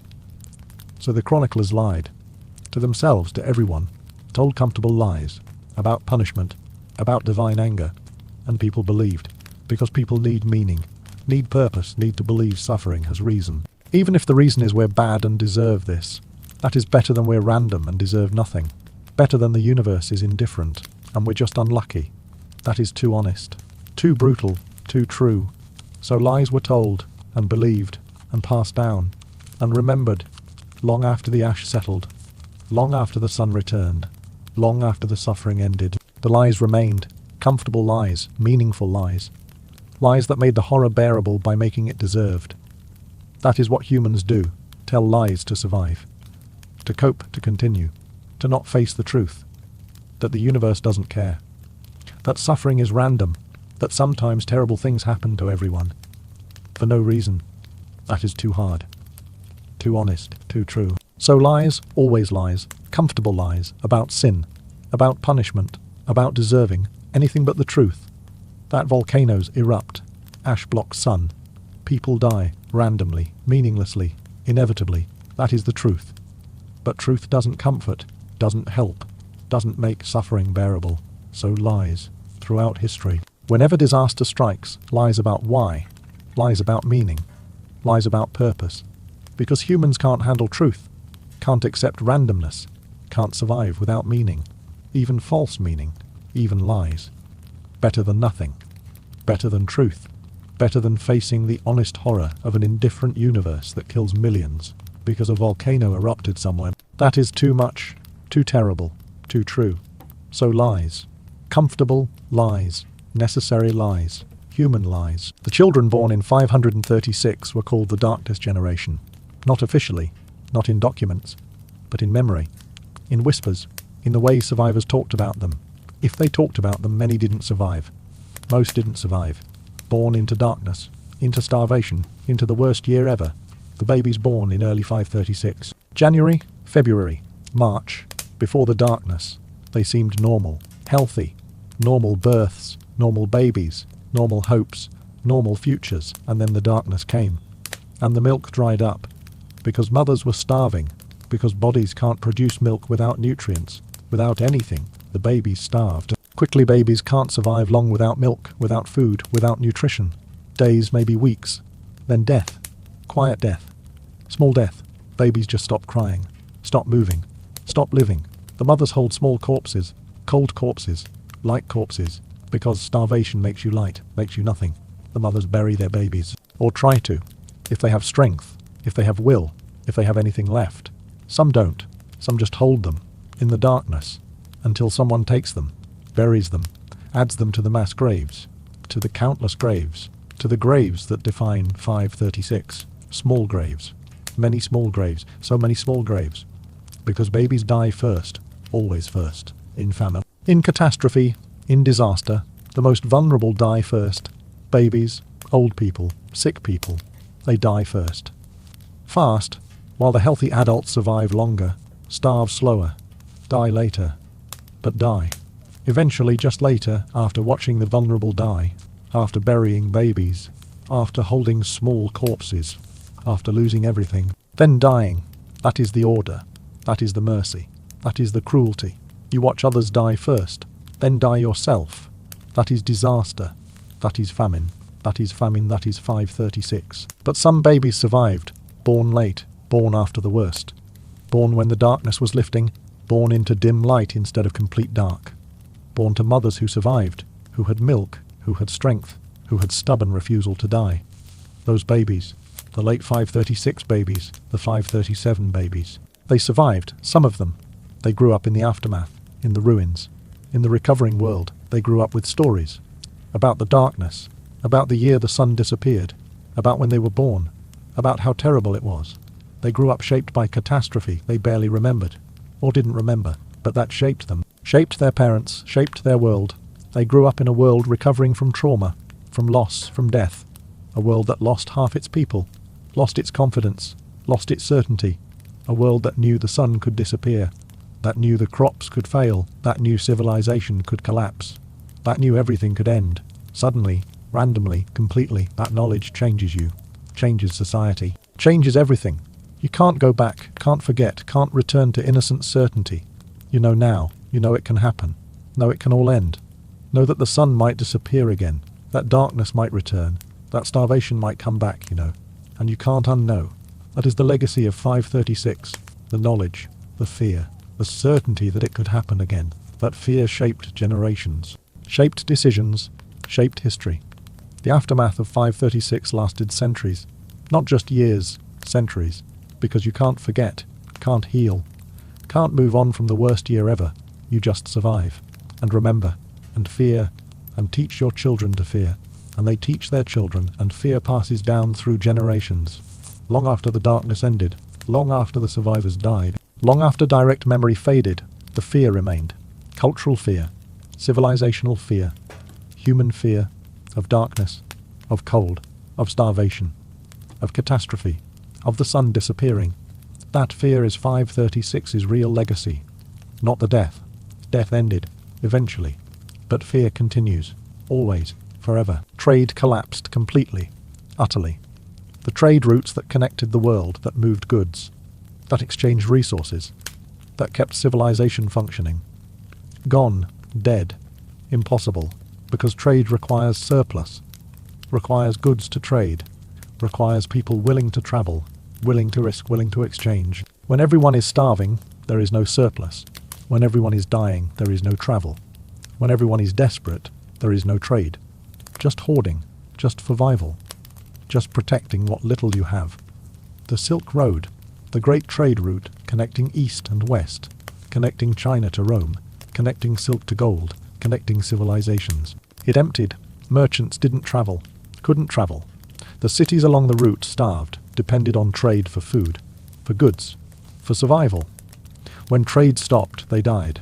Quickly, cities are artificial, unnatural. They concentrate people beyond what local resources can support. They survive through trade, through importing food, through connecting to agricultural regions. Remove trade and cities starve. Fast, the cities along the Silk Road, the oasis cities, the desert cities, the mountain cities. They emptied. People fled, or died, or both. Fled and died on the road. The archaeological record shows it. Cities suddenly abandoned. in the 530s and 540s during and after the darkness, leaving behind buildings, goods, lives, just leaving, because staying meant death. Leaving might mean death too, but at least it was trying, at least it was movement, at least it was hope. False hope, but hope, so they left, fled, and the cities emptied, and trade died, and the connections that held civilization together broke, and the world fragmented into isolated regions, into desperate communities, into survivalist camps. That is what the darkness did. Not just killed people, killed civilization, killed connection, killed the complex web of trade and exchange that made human advancement possible, killed progress. Temporarily. But progress is fragile. Break it and rebuilding takes generations. Centuries. The trade routes that collapsed in 536 didn't fully recover for hundreds of years. The connections that broke took centuries to rebuild. The trust that died took forever to restore. Because once you've lived through that, once you've seen civilization collapse, once you've watched everyone die, you don't trust easily, don't connect easily, don't trade easily. You hoard, you protect, you survive alone. That is safer, that is smarter, that is trauma. And trauma doesn't heal quickly, doesn't heal completely, doesn't heal at all sometimes. It just scars, and scars remain forever. The monks wrote about Judgment Day, about the apocalypse, about the end times finally arriving. Because what else could it be? What else could explain the sun disappearing? The world ending, the death everywhere, had to be the apocalypse, had to be God's judgment, had to be the end. The Bible promised it. The prophets predicted it. The signs were clear. Darkness covering the earth. Death. Starvation. Suffering. These were the birth pangs of the end. The final days before Christ's return. Before judgment. Before the eternal divide between saved and damned. The monks wrote frantically, desperately, recording, praying, repenting, preparing for the end. For judgment. For Christ. Some monks stopped working, stopped farming, stopped maintaining. What is the point? The world is ending. Might as well pray. Might as well prepare souls. Might as well accept the end. Food doesn't matter if the world is ending. Crops don't matter if Christ is returning. Survival doesn't matter if judgment is coming. So they prayed, they fasted, they waited. For Christ. For angels. For the end it didn't come. Christ didn't return. The world didn't end. Judgment didn't arrive. The darkness eventually lifted. The sun returned. Life continued. And the monks were confused, disappointed. No, that is wrong, but confused. Why did the darkness come if not judgment? Why did so many die if not the end? Why did the world nearly end, but then not end? What was the point? What was the meaning? What was God saying? They wrote about this too. About mystery, about unknowable divine will. About accepting that humans can't understand God's plan. That is comforting, that is safe. That is better than admitting maybe it wasn't divine will. Maybe it was just a volcano. Maybe God wasn't involved. Maybe the darkness was natural, random, meaningless. That is too terrible. So mystery, divine mystery, unknowable plans. That is better. That is bearable. That lets you keep believing, keep trusting, keep praying. Even after the apocalypse that wasn't, even after the judgment that didn't come, even after the end that didn't end. Keep believing, because doubt is worse. Doubt is unbearable. Doubt means the suffering was meaningless. The death was random. The horror was just bad luck. Can't accept that. Won't accept that. So believe in mystery, in divine plans, in meaning you can't understand but trust exists. That is faith. Tested faith. Traumatized faith. But faith surviving like humans, barely, but surviving. The blacksmiths mostly died. Sounds specific but true. Because blacksmithing requires resources. Iron, coal, fuel, food, energy. Lots of energy. You can't forge iron when you are starving. Can't work the bellows when you are weak. Can't hammer when you are dying. Blacksmithing is hard work, physical work, calorie, intensive work. Remove the calories and blacksmiths become useless. Their skills mean nothing without fuel, without food, without strength. The blacksmiths starved faster than farmers, because farmers could eat crop failures, could eat seed grain, could eat anything growing, could scavenge. But blacksmiths eat iron, coal, skills. Number they need food, like everyone else. But they don't produce food, they produce tools, useful tools, essential tools. But not edible tools. When everyone is starving, tools are worthless. Food is everything. Tools are nothing, so blacksmiths had nothing to trade. Nothing of value, nothing that kept them alive. They starved. Their forges went cold. Their skills died with them. The villages that had blacksmiths lost them. And losing a blacksmith means losing so much. Losing tool repair, losing metal work, losing essential services. But during the darkness, no one cared. Too busy surviving. Too busy starving. Too busy dying. Tools could wait. Repair could wait. Everything could wait except food. And food wasn't waiting. Food was gone. So blacksmiths died, and their forges stayed cold. For years, for decades in some places, because you can't just become a blacksmith. It takes training. Takes years. Takes apprenticeship. Takes teaching. When the blacksmiths died, their knowledge died. Their skills died. Their apprentices either died or never learned, never finished training, never became blacksmiths themselves. That knowledge gap created problems. For generations, villages without blacksmiths, regions without metal workers, societies trying to rebuild without essential skills. That is another legacy of 536. Not just the people who died, the knowledge that died, the skills that died, the gap in civilization that took centuries to refill. Because killing people kills more than just people, kills skills, kills knowledge, kills civilization's collective memory, and rebuilding that is slow, painful, incomplete. Some skills were lost forever. Some knowledge never recovered. Some techniques died with the blacksmiths in 536 and were never relearned, never rediscovered, just gone, forever. That is what catastrophe does. Kills not just the present, kills the future, kills possibility, kills human potential, forever. In China they recorded it differently. The official histories, the dynastic records, the bureaucratic documents. They recorded the darkness, the cold, the crop, failures. But they recorded them as portents, as omens, as signs from heaven, because heaven communicated through natural phenomena. Everyone knew this. The emperor held the mandate of heaven, heaven's approval to rule. Heaven showed approval through prosperity, good harvests, peace, stability. Heaven showed disapproval through disaster, bad harvests, chaos, suffering. The darkness was clearly disapproval. Clear sign heaven was angry. Clear evidence the emperor was failing, was unworthy, was losing the mandate. This was dangerous, politically dangerous, because if the emperor lost the mandate of heaven, rebellion was justified. Encouraged even, removing a failed emperor was doing heaven's will, was restoring harmony, was saving civilization.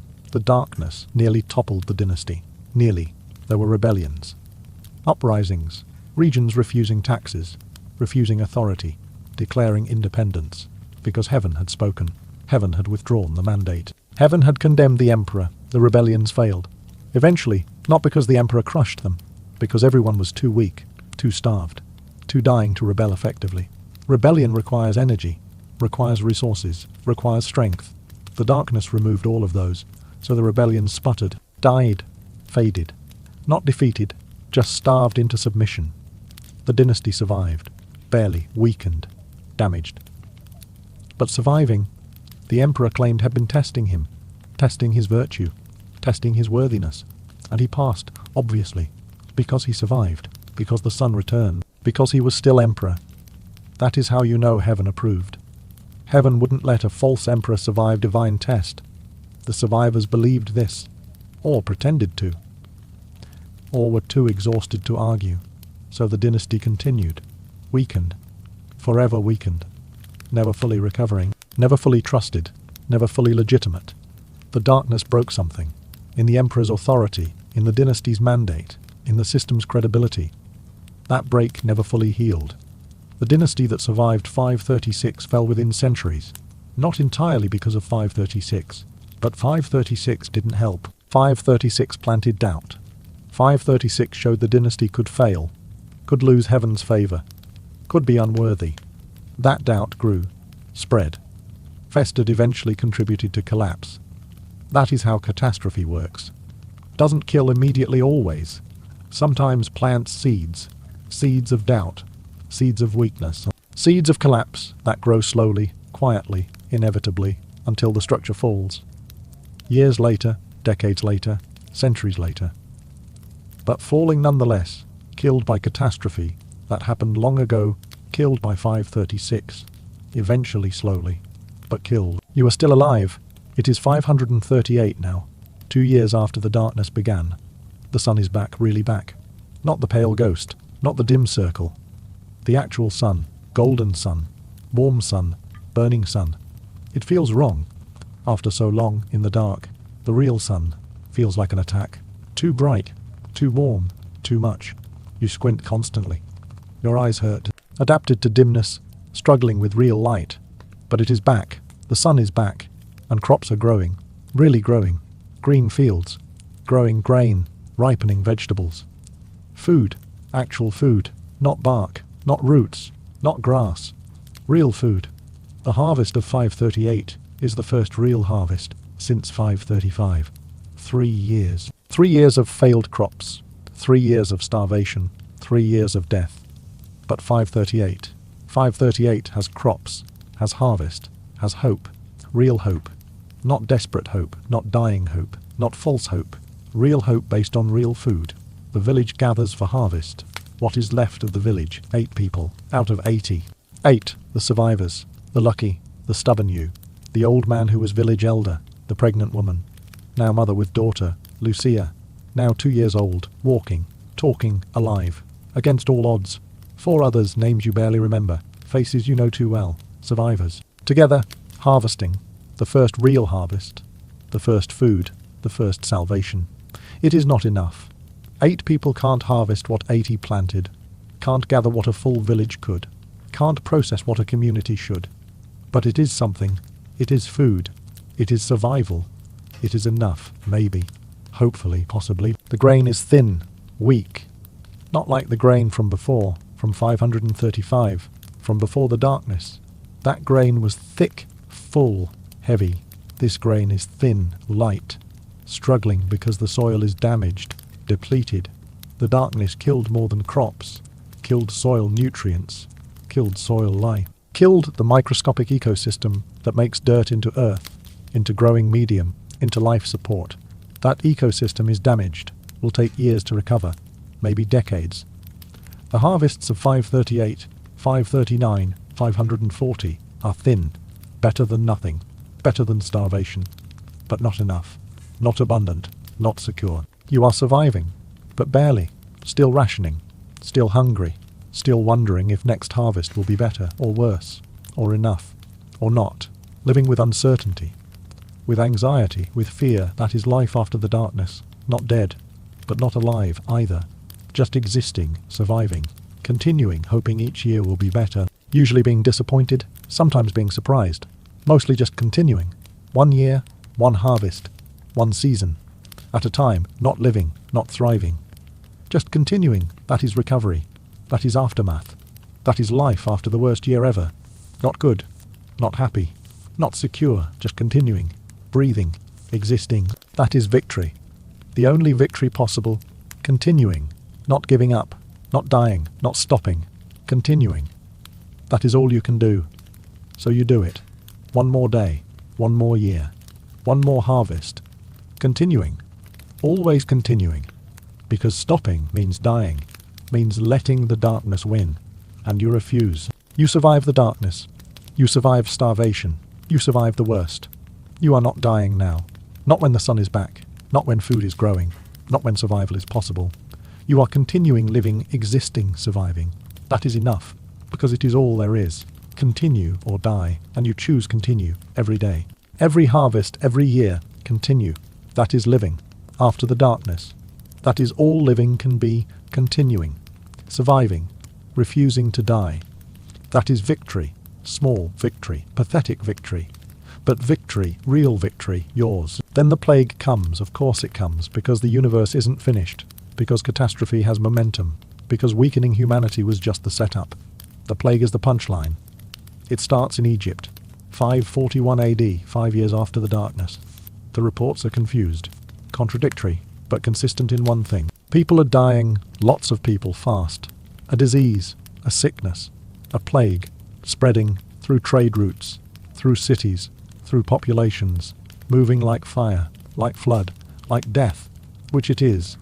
It reaches Constantinople in spring 541, the great city, the recovering city, the city that survived the darkness, the city that rebuilt. That recovered, that thought the worst was over, the plague arrives, enters through the docks, through ships, through trade that finally recovered, through the connections that finally rebuilt, and kills efficiently, brutally, massively. The symptoms are terrible: fever, delirium, swellings, buboes, painful swellings in lymph nodes, groin, armpits, neck, swelling until bursting, until bleeding, until death. Some people die in days, some in hours. Some go to sleep healthy and don't wake up. The city panics, tries to stop it, quarantines. Doesn't work. The plague doesn't care about quarantines, doesn't respect barriers, doesn't stop. It spreads through the city, through the empire, through the world. The plague that starts in 541 lasts for 2 centuries, 200 years, coming in waves, killing in cycles, returning every generation, killing again, and again, and again. The first wave, 541 to 544, kills millions, maybe tens of millions, maybe half the population of the Mediterranean, maybe more. The estimates vary, but all agree. Lots of people died. Cities emptied, regions depopulated, civilization collapsed. Again, or still, because civilization never fully recovered from 536, was still weak, still damaged, still rebuilding. The plague finished what the darkness started, broke what was cracked, killed what was weakened, ended what was struggling to continue. The combination, darkness plus plague, volcanic winter plus pandemic, famine plus disease, that combination nearly ended civilization. Nearly humanity survived. Barely, by the thinnest margin, by the stubborn refusal to die, by the luck of some people having immunity, having resistance, having genetics that allowed survival. Not skill, not virtue, not deserving. Luck. Random genetic luck. That is what saved humanity from the darkness and plague, from the worst decade ever, from the catastrophe that defined centuries. Luck and stubbornness, and the refusal to accept ending. That is what saved us, barely. Just barely, but saved. The baby Lucia, remember her? Born in the darkness, surviving against odds. She gets the plague. In 543, she is 7 years old, playing, happy, alive. Then sick. Suddenly, sick. Fever, swelling, buboes. The symptoms, the terrible symptoms. Her mother tries everything. Herbs, prayer, cooling, heating, everything. Nothing works. Nothing ever works against the plague. You either survive or don't. Luck decides. Not treatment, not care, not love. Luck. Random biological luck. Whether your immune system can fight, can adapt, can overcome, or not. Lucia's can. She survives. Barely. She is sick for weeks, delirious, dying, seemingly dead, but not dead, holding on, fighting. Her body fighting. Without knowing how, without understanding why, just fighting, because bodies fight. That is what they do, even when dying, even when hopeless, even when logic says stop, bodies fight. Lucia's body fights, and wins. Barely. Wakes up. Weak. Damaged, but alive. Immune now. The plague won't take her again. She survived. Has antibodies, has resistance, has immunity. That is the prize for surviving plague. You can't get it again. Probably, usually. Mostly, the survivors of the first wave are immune to the later waves. They watch others die, wave after wave, decade after decade, and they survive. Not because they're better, because they're lucky. Lucky enough to survive the first wave. Unlucky enough to watch everyone else die in subsequent waves. That is the curse of plague survivors.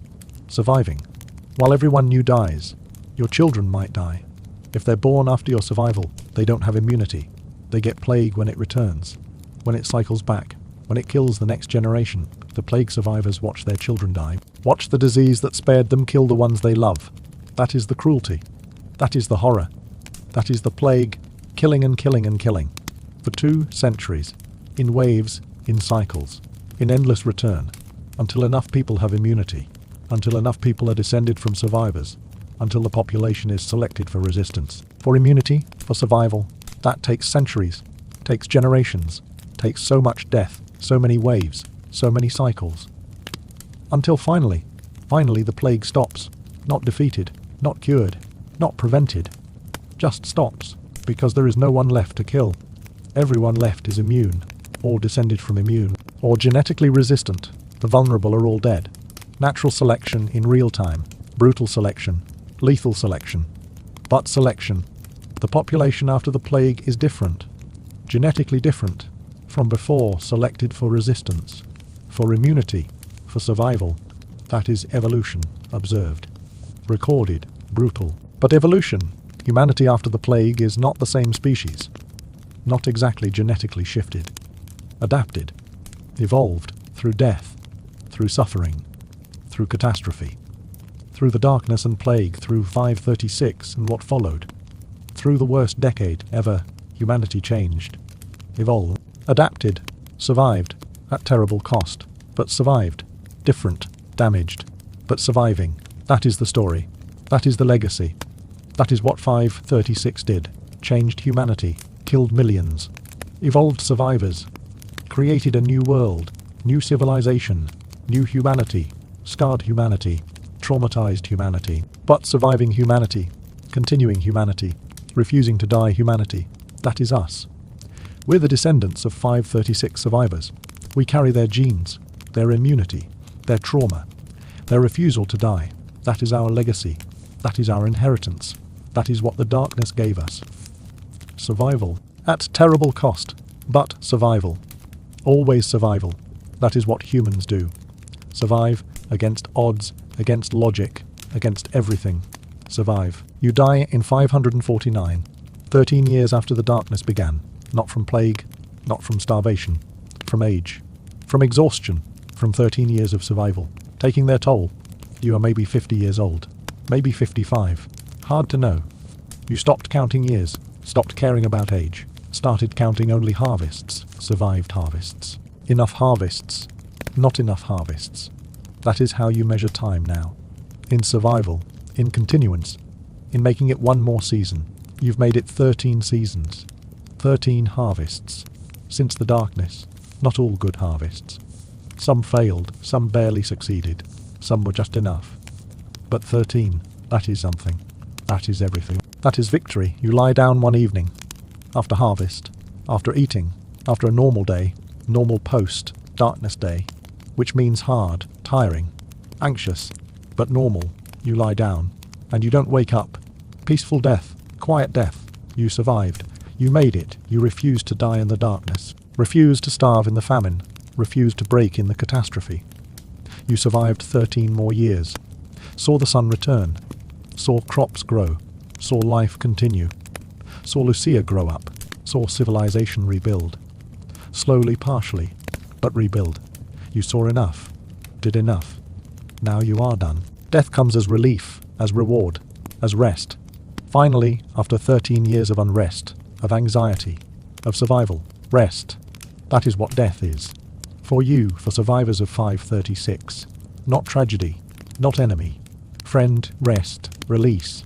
End of struggle, end of survival, end of having to continue.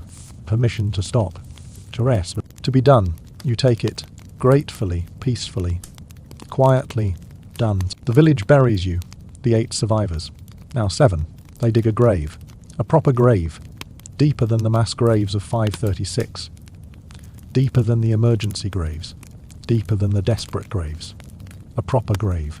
With proper ritual. With proper ceremony. With proper respect. Because you deserve it. You survived. You helped them survive. You are one of the few who made it. One of the 8. Now one of the dead 8. But still, 8. Still part of the group. The survival group. The ones who refuse to die. They bury you with honors. Small honors. But honors, they mark your grave. Speak your name. Remember you. That is all anyone can hope for. Being remembered. Being named. Being honored. You get that. That is your reward. That is your victory. That is your end. Not glorious. Not celebrated. Not famous. But remembered. By 7 people. By the survivors. By the ones who matter. That is enough. Because it is all there is. Being remembered by those who survive. That is immortality. Small immortality. Temporary immortality. But immortality. Until they die too. And your name dies with them. And you are forgotten. Completely. Permanently. Forever. But for now. Today. At your burial. You are remembered. You are remembered. You are named. That is victory. That is all the victory possible. Being remembered today. By survivors. That is enough. Lucia lives to old age. Old age for post-darkness people. Which means 60. Maybe 65. That is ancient. That is impossible. That is miraculous. She survives the plague, survives multiple plague waves, survives famine, survives hard life, survives post-apocalyptic world. She has children. Some die. Some survive. The ones who survive have children, who have children, who have children. Lucia's bloodline continues, through centuries, through generations, through all the hardships that follow. Her descendants spread, migrate, mix, become part of the genetic background of Europe, of the Mediterranean, of the world, maybe, possibly, likely. Because survivors of catastrophe, their genes propagate, spread, become common. Because they survived what killed others, they have something, some genetic advantage, some luck, some factor that allowed survival. That factor passes down, spreads through population, becomes normal, becomes human. The descendants of 536 survivors, that is most of us, most Europeans, most Mediterranean people, probably, possibly.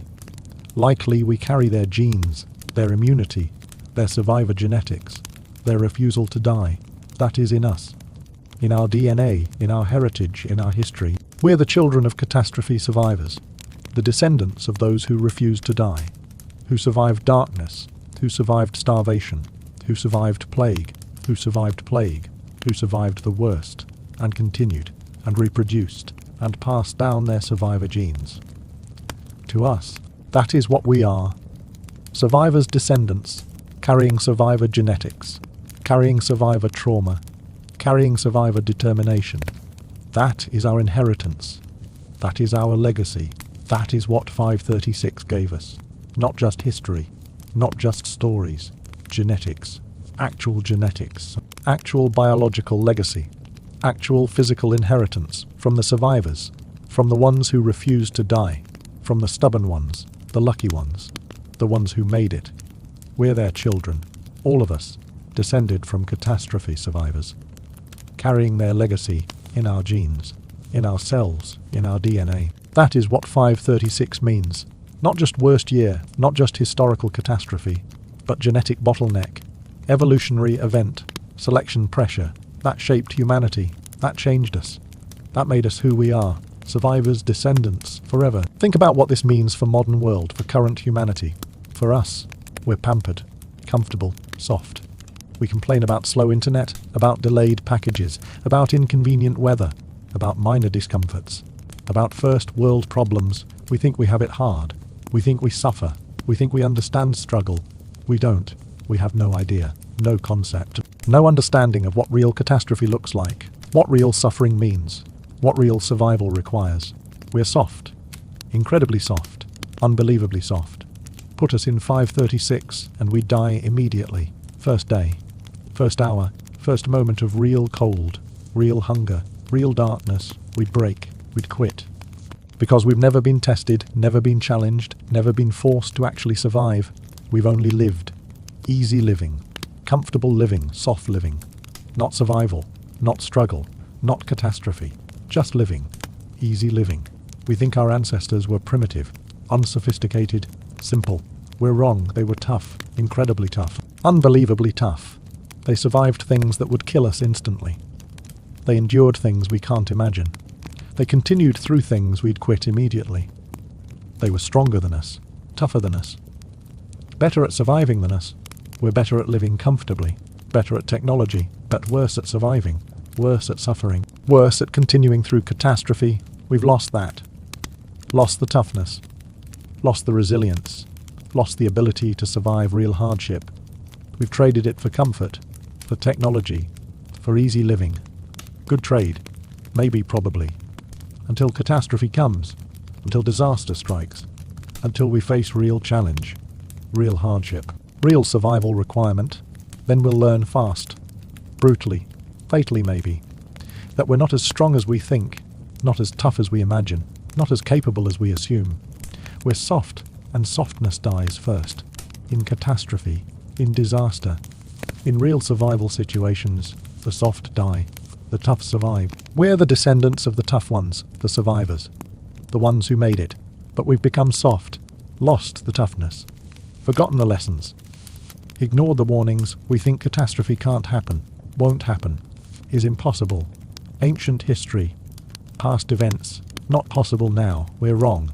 Catastrophe is always possible, always waiting, always just one volcano away, one pandemic away, one disaster away from returning, from testing us, from seeing if we're still tough, still survivors, still capable.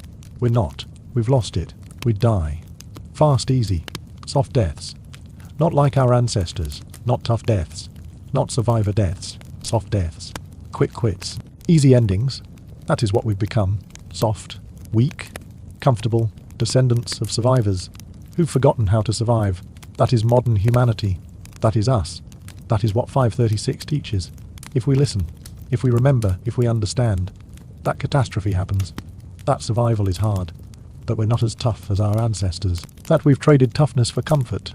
That we've lost something important, something essential, something that might matter. When catastrophe returns, and it will return eventually, inevitably, catastrophe always returns. The question is, will we survive, like our ancestors, or will we die? Softly, quickly, easily we'll tell. Eventually, when catastrophe comes, when we're tested, when we learn, whether we're still survivors, or just comfortable children, playing at life, until real survival arrives. Then we'll see, then we'll learn, then we'll know whether we're survivors or not. The archaeological sites from 536 era tell stories. Silent stories, abandoned stories, ending stories. There are villages across Europe, across Mediterranean, across the world, abandoned in the 530s and 540s. Suddenly, completely midlife, people left or died. And no one came back. The villages stayed empty. For years, for decades, for centuries, some forever. Archaeologists excavate them, find houses with possessions inside. Tools, pottery, personal items left behind, as if people intended to return, but didn't, never returned, died elsewhere, or forgot, or couldn't. The possessions remain, frozen in time, preserving the moment of abandonment, the moment of ending, the moment when people gave up, left, fled, died. The excavations show it, show the sudden nature, show the crisis, show the catastrophe, layers of ash from the volcanic eruption, thin tree rings in wooden remains, evidence of fire, but not war fire, desperation fire, burning anything for warmth, for cooking, for survival. Evidence of malnutrition in bones, stunted growth, deficiency diseases, starvation markers, evidence of mass graves, hasty burials, emergency graves, too many dead, too fast, too overwhelming, evidence of social collapse, no maintenance, no repair, no continued living, just abandonment, just ending, just stopping. The archaeological record screams it. Catastrophe. Sudden catastrophe. Overwhelming catastrophe. Civilization ending catastrophe. But silently, with no words, no texts, no explanations, just evidence, just abandoned villages, just mass graves, just ending. The stones tell the story, the bones tell the story, the abandoned possessions tell the story. Loudly, clearly, terribly. This happened, this was real, this killed people, this ended communities, this changed everything. The archaeology proves it, beyond texts, beyond chronicles, beyond words. The physical evidence, the abandoned sites, the mass graves, the malnutrition markers, the sudden endings, they prove it. 536 happened. 536 was terrible. 536 ended worlds.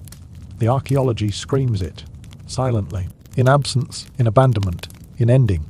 The loudest silence, the clearest absence, the most obvious ending. That is what the archaeology shows. That is what the sites preserve. That is what the evidence proves.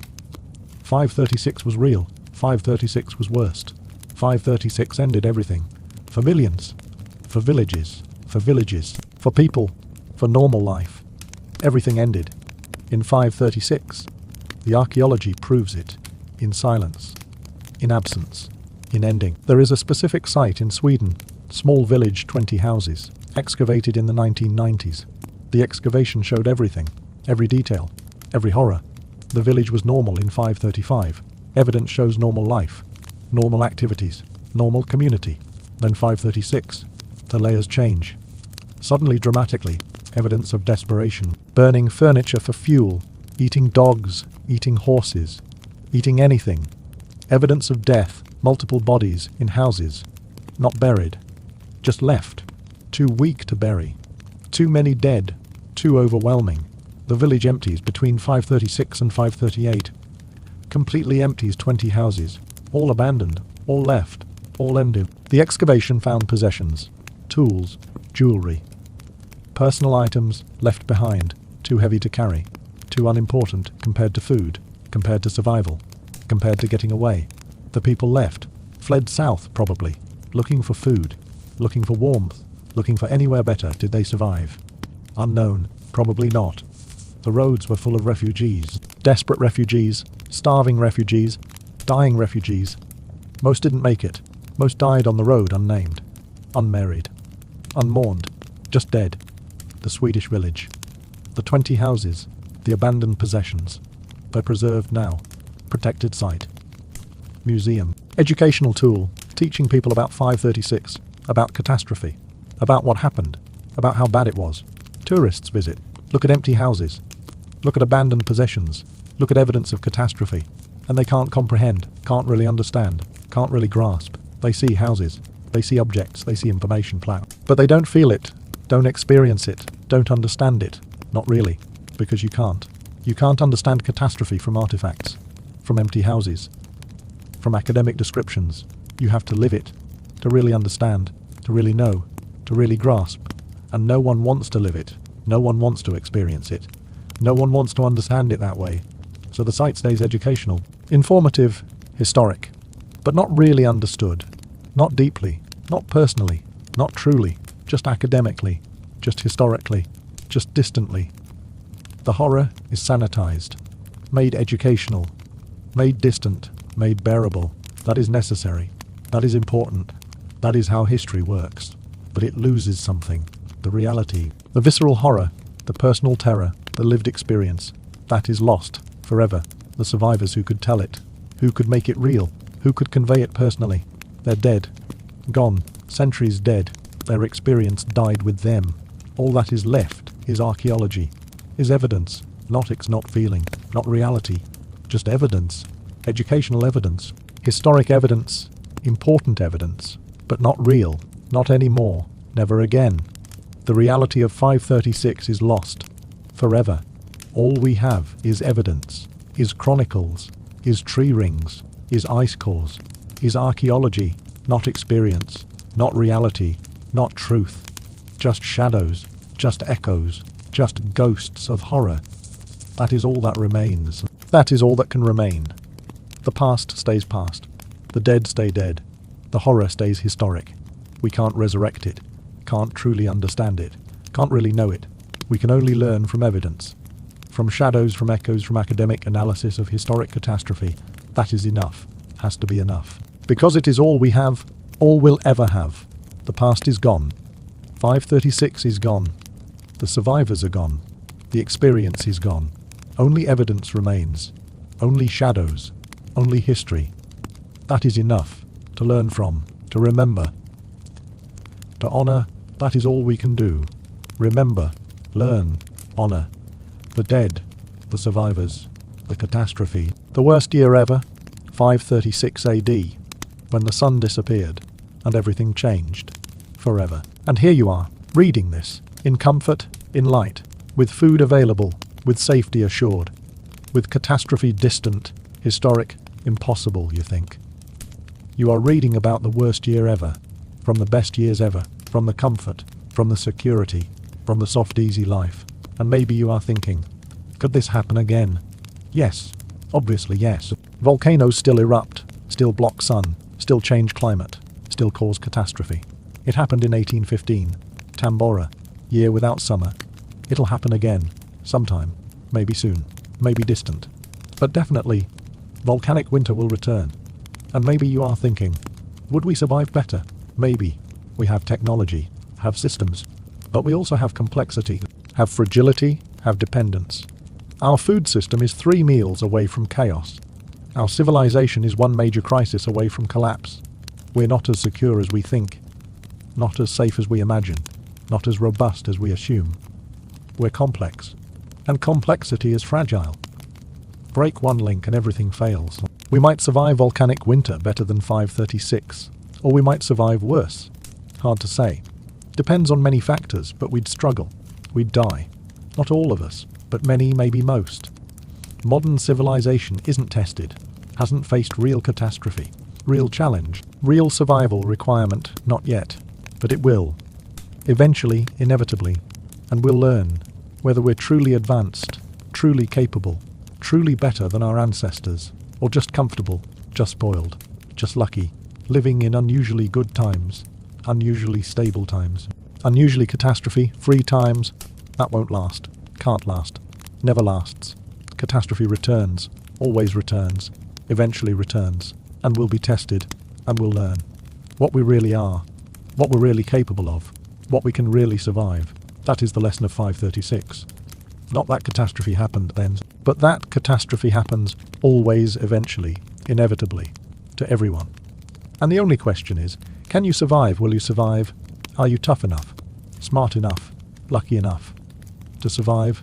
Like the people of 536, some of them, the lucky ones, the tough ones, the stubborn ones, who refused to die, who continued, who survived and passed down their genes to you. So maybe you can, maybe you will, maybe you are tough enough. Maybe the survivor genes are still there, still functioning, still capable, dormant now, unused now, unnecessary now, but there, waiting for catastrophe, for testing, for survival requirement. And when it comes, if it comes, when it comes, you'll learn whether you are survivor or victim, whether you continue or end, whether you are tough or soft, whether you deserve your ancestors' legacy or dishonor it by dying soft, by quitting easy, by failing the test they passed. That is the question 536 asks, across centuries, across generations, across time. Are you worthy of your ancestors, of their survival, of their genes, or are you soft, weak, doomed? Time will tell, catastrophe will answer. Eventually, inevitably, catastrophe always answers that question. For everyone, for every generation. Are you survivors, or are you soft?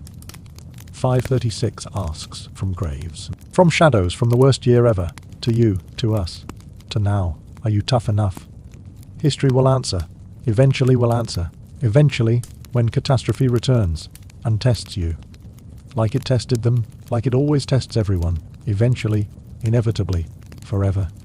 That is the lesson, that is the warning, that is the question from 536 to you. Are you survivor or not? Answer coming. Eventually, when catastrophe returns, when the test arrives, when survival becomes requirement, not assumption, then you'll know, then we'll all know, whether we're worthy of the ancestors, of the survivors, of the ones who refused to die in 536 AD, the worst year ever. When the sun disappeared, and humanity barely survived, barely continued, barely refused to end. That is the story. That is the history. That is the lesson. From the darkness, from the catastrophe, from the worst year ever, to you, to now, to the future. Remember them. Remember the darkness. Remember that it can happen, will happen, and when it does, remember, you are descended from survivors, from tough ones, from stubborn ones, from those who refuse to die. That is in you, in your genes, in your inheritance. Use it. When the time comes, when catastrophe arrives, when survival becomes necessary. Remember your ancestors. Remember 536. Remember those who survived the worst and refused to die. Be them. Be tough. Be stubborn. Be survivor. That is the legacy. That is the lesson. That is what 536 teaches. Across centuries, from the darkness, from the worst year ever, to you, survive, like they did, against odds, against darkness, against everything. Survive. That is what humans do. That is what you are. Survivor's descendant. Carry the legacy. Honor the ancestors. Survive. Whatever comes, survive. The sun is shining outside your window right now. Probably, likely, almost certainly. You can look up, see it, feel it, take it for granted. Assume it will be there tomorrow. Assume it will always be there. The way humans always assume. Until suddenly, without warning, it isn't. That is what 536 teaches. That is what the darkness proved. That everything you take for granted can disappear. Suddenly, completely, catastrophically. The sun, the warmth, the light, the crops, the food, the civilization, the certainty. All of it gone. In days. In hours. In moments. Everything you assume is permanent. Everything you think is guaranteed, everything you trust will continue, can end, will end, eventually ends, for someone, somewhere, sometime. Maybe you, maybe soon, maybe never. That is the uncertainty, that is the terror, that is the lesson. Nothing is guaranteed, nothing is permanent, nothing is safe, not really, not truly, not certainly. Everything can end, everything is ended.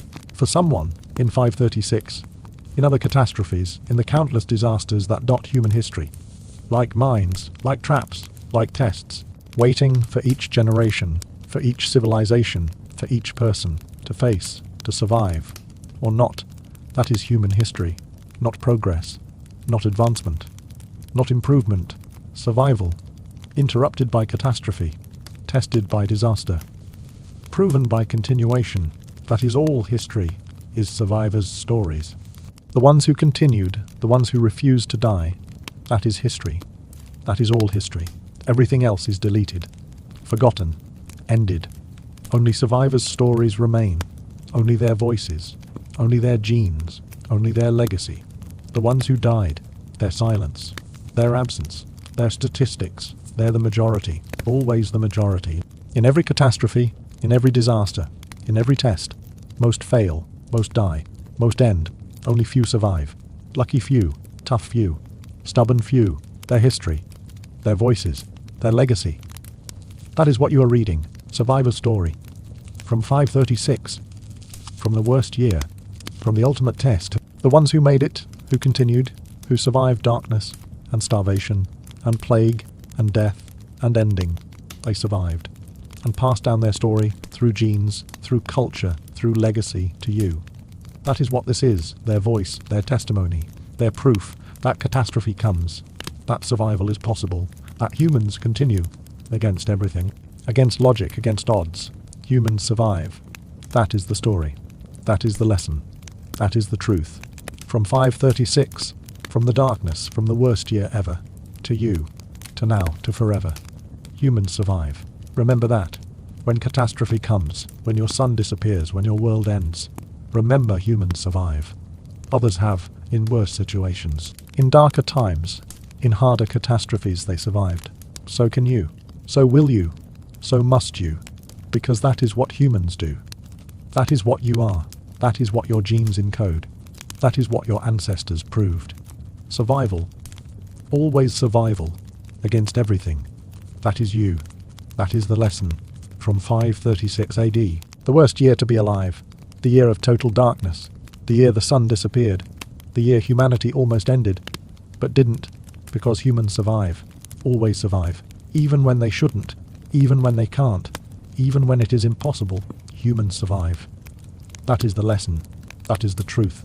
That is the legacy. From the darkness to the light. From death to survival. From ending to continuing. From 536 to forever. Humans survive. Remember that. Always remember. Humans survive. One last thing. One final thought. One closing reflection. About the year 536 AD. About the worst year ever. About what it means. What it teaches. What it shows us about being human. The people who lived through it. Who survived it. Who continued after it. They weren't special, weren't superhuman, weren't heroes. They were ordinary. Just like you. Just like everyone. Ordinary people. Facing extraordinary catastrophe. And most failed. Most died. Most couldn't continue. But some did. Some survived. Not because they were better. Not because they were stronger. Not because they deserved it more. They survived because they got lucky. Because their immune system happened to work. Because they happened to find food. Because they happened to be in the right place. At the right time, with the right resources, luck, blind luck, random luck. That is what saved them. Not virtue, not strength, not worthiness. Luck, and that is terrifying. Because it means you can't control it, can't prepare for it, can't guarantee survival. You can only hope, only try. Only refuse to give up. That is all anyone can do. In catastrophe. In disaster. In the worst moments. Try. Hope. Refuse to quit. That is not a strategy. That is not a plan. That is just human stubbornness. Human refusal to accept ending. Human insistence on continuing. Even when continuing is impossible. Even when all logic says stop. Even when giving up would be easier. Humans refuse. Humans try. Humans continue. That is not noble. That is not heroic. That is just stubborn. Stupid stubborn. Irrational stubborn. But it works. Sometimes for some. Not for most. But for enough. Enough to continue species. Enough to rebuild civilization. Enough to pass down genes. Enough to survive. As a species. As a civilization. As a legacy. That is enough. Has to be enough. Because individual survival isn't guaranteed. Isn't promised. Isn't assured. Only species survival. Only collective continuation. Only human persistence. That continues. That survives. That refuses to end. Individual humans die. Always die. Eventually die. But humanity continues. Through the survivors. Through the lucky ones. Through the ones who happen to make it. That is the real lesson of 536. Not that individuals survive, but that humanity survived. As a whole. As a species. As a continuing story. Despite losing individuals. Despite losing majorities. Despite losing almost everyone, humanity continued. Because some survived. Because enough survived. Because survivors were enough. To rebuild. To reproduce. To continue the story. That is what matters. Not individual survival. Species survival. Collective continuation. Human persistence. That survived 536. That survived the darkness. That survived the worst year ever. And continues. To now. To you. To future. That is the real victory. Not that you survived. That humanity survived. That the species continued. That the story goes on. From survivors. Through survivors. Because of survivors. That is victory. That is triumph. That is legacy. From 536 AD. To now. To forever. Humanity continues. Despite everything, against everything, through everything, humanity survives. That is the final lesson. The ultimate truth. The lasting legacy. From the darkness. From the worst year. From 536 AD. Humanity survives. Always, eventually, inevitably, humanity survives. That is what we do. That is what we are. That is what we are. That is what we'll always be. Survivors, collectively. Persistently. Stubbornly. Humanity survives. Remember that. From 536 to you, to forever, humanity survives.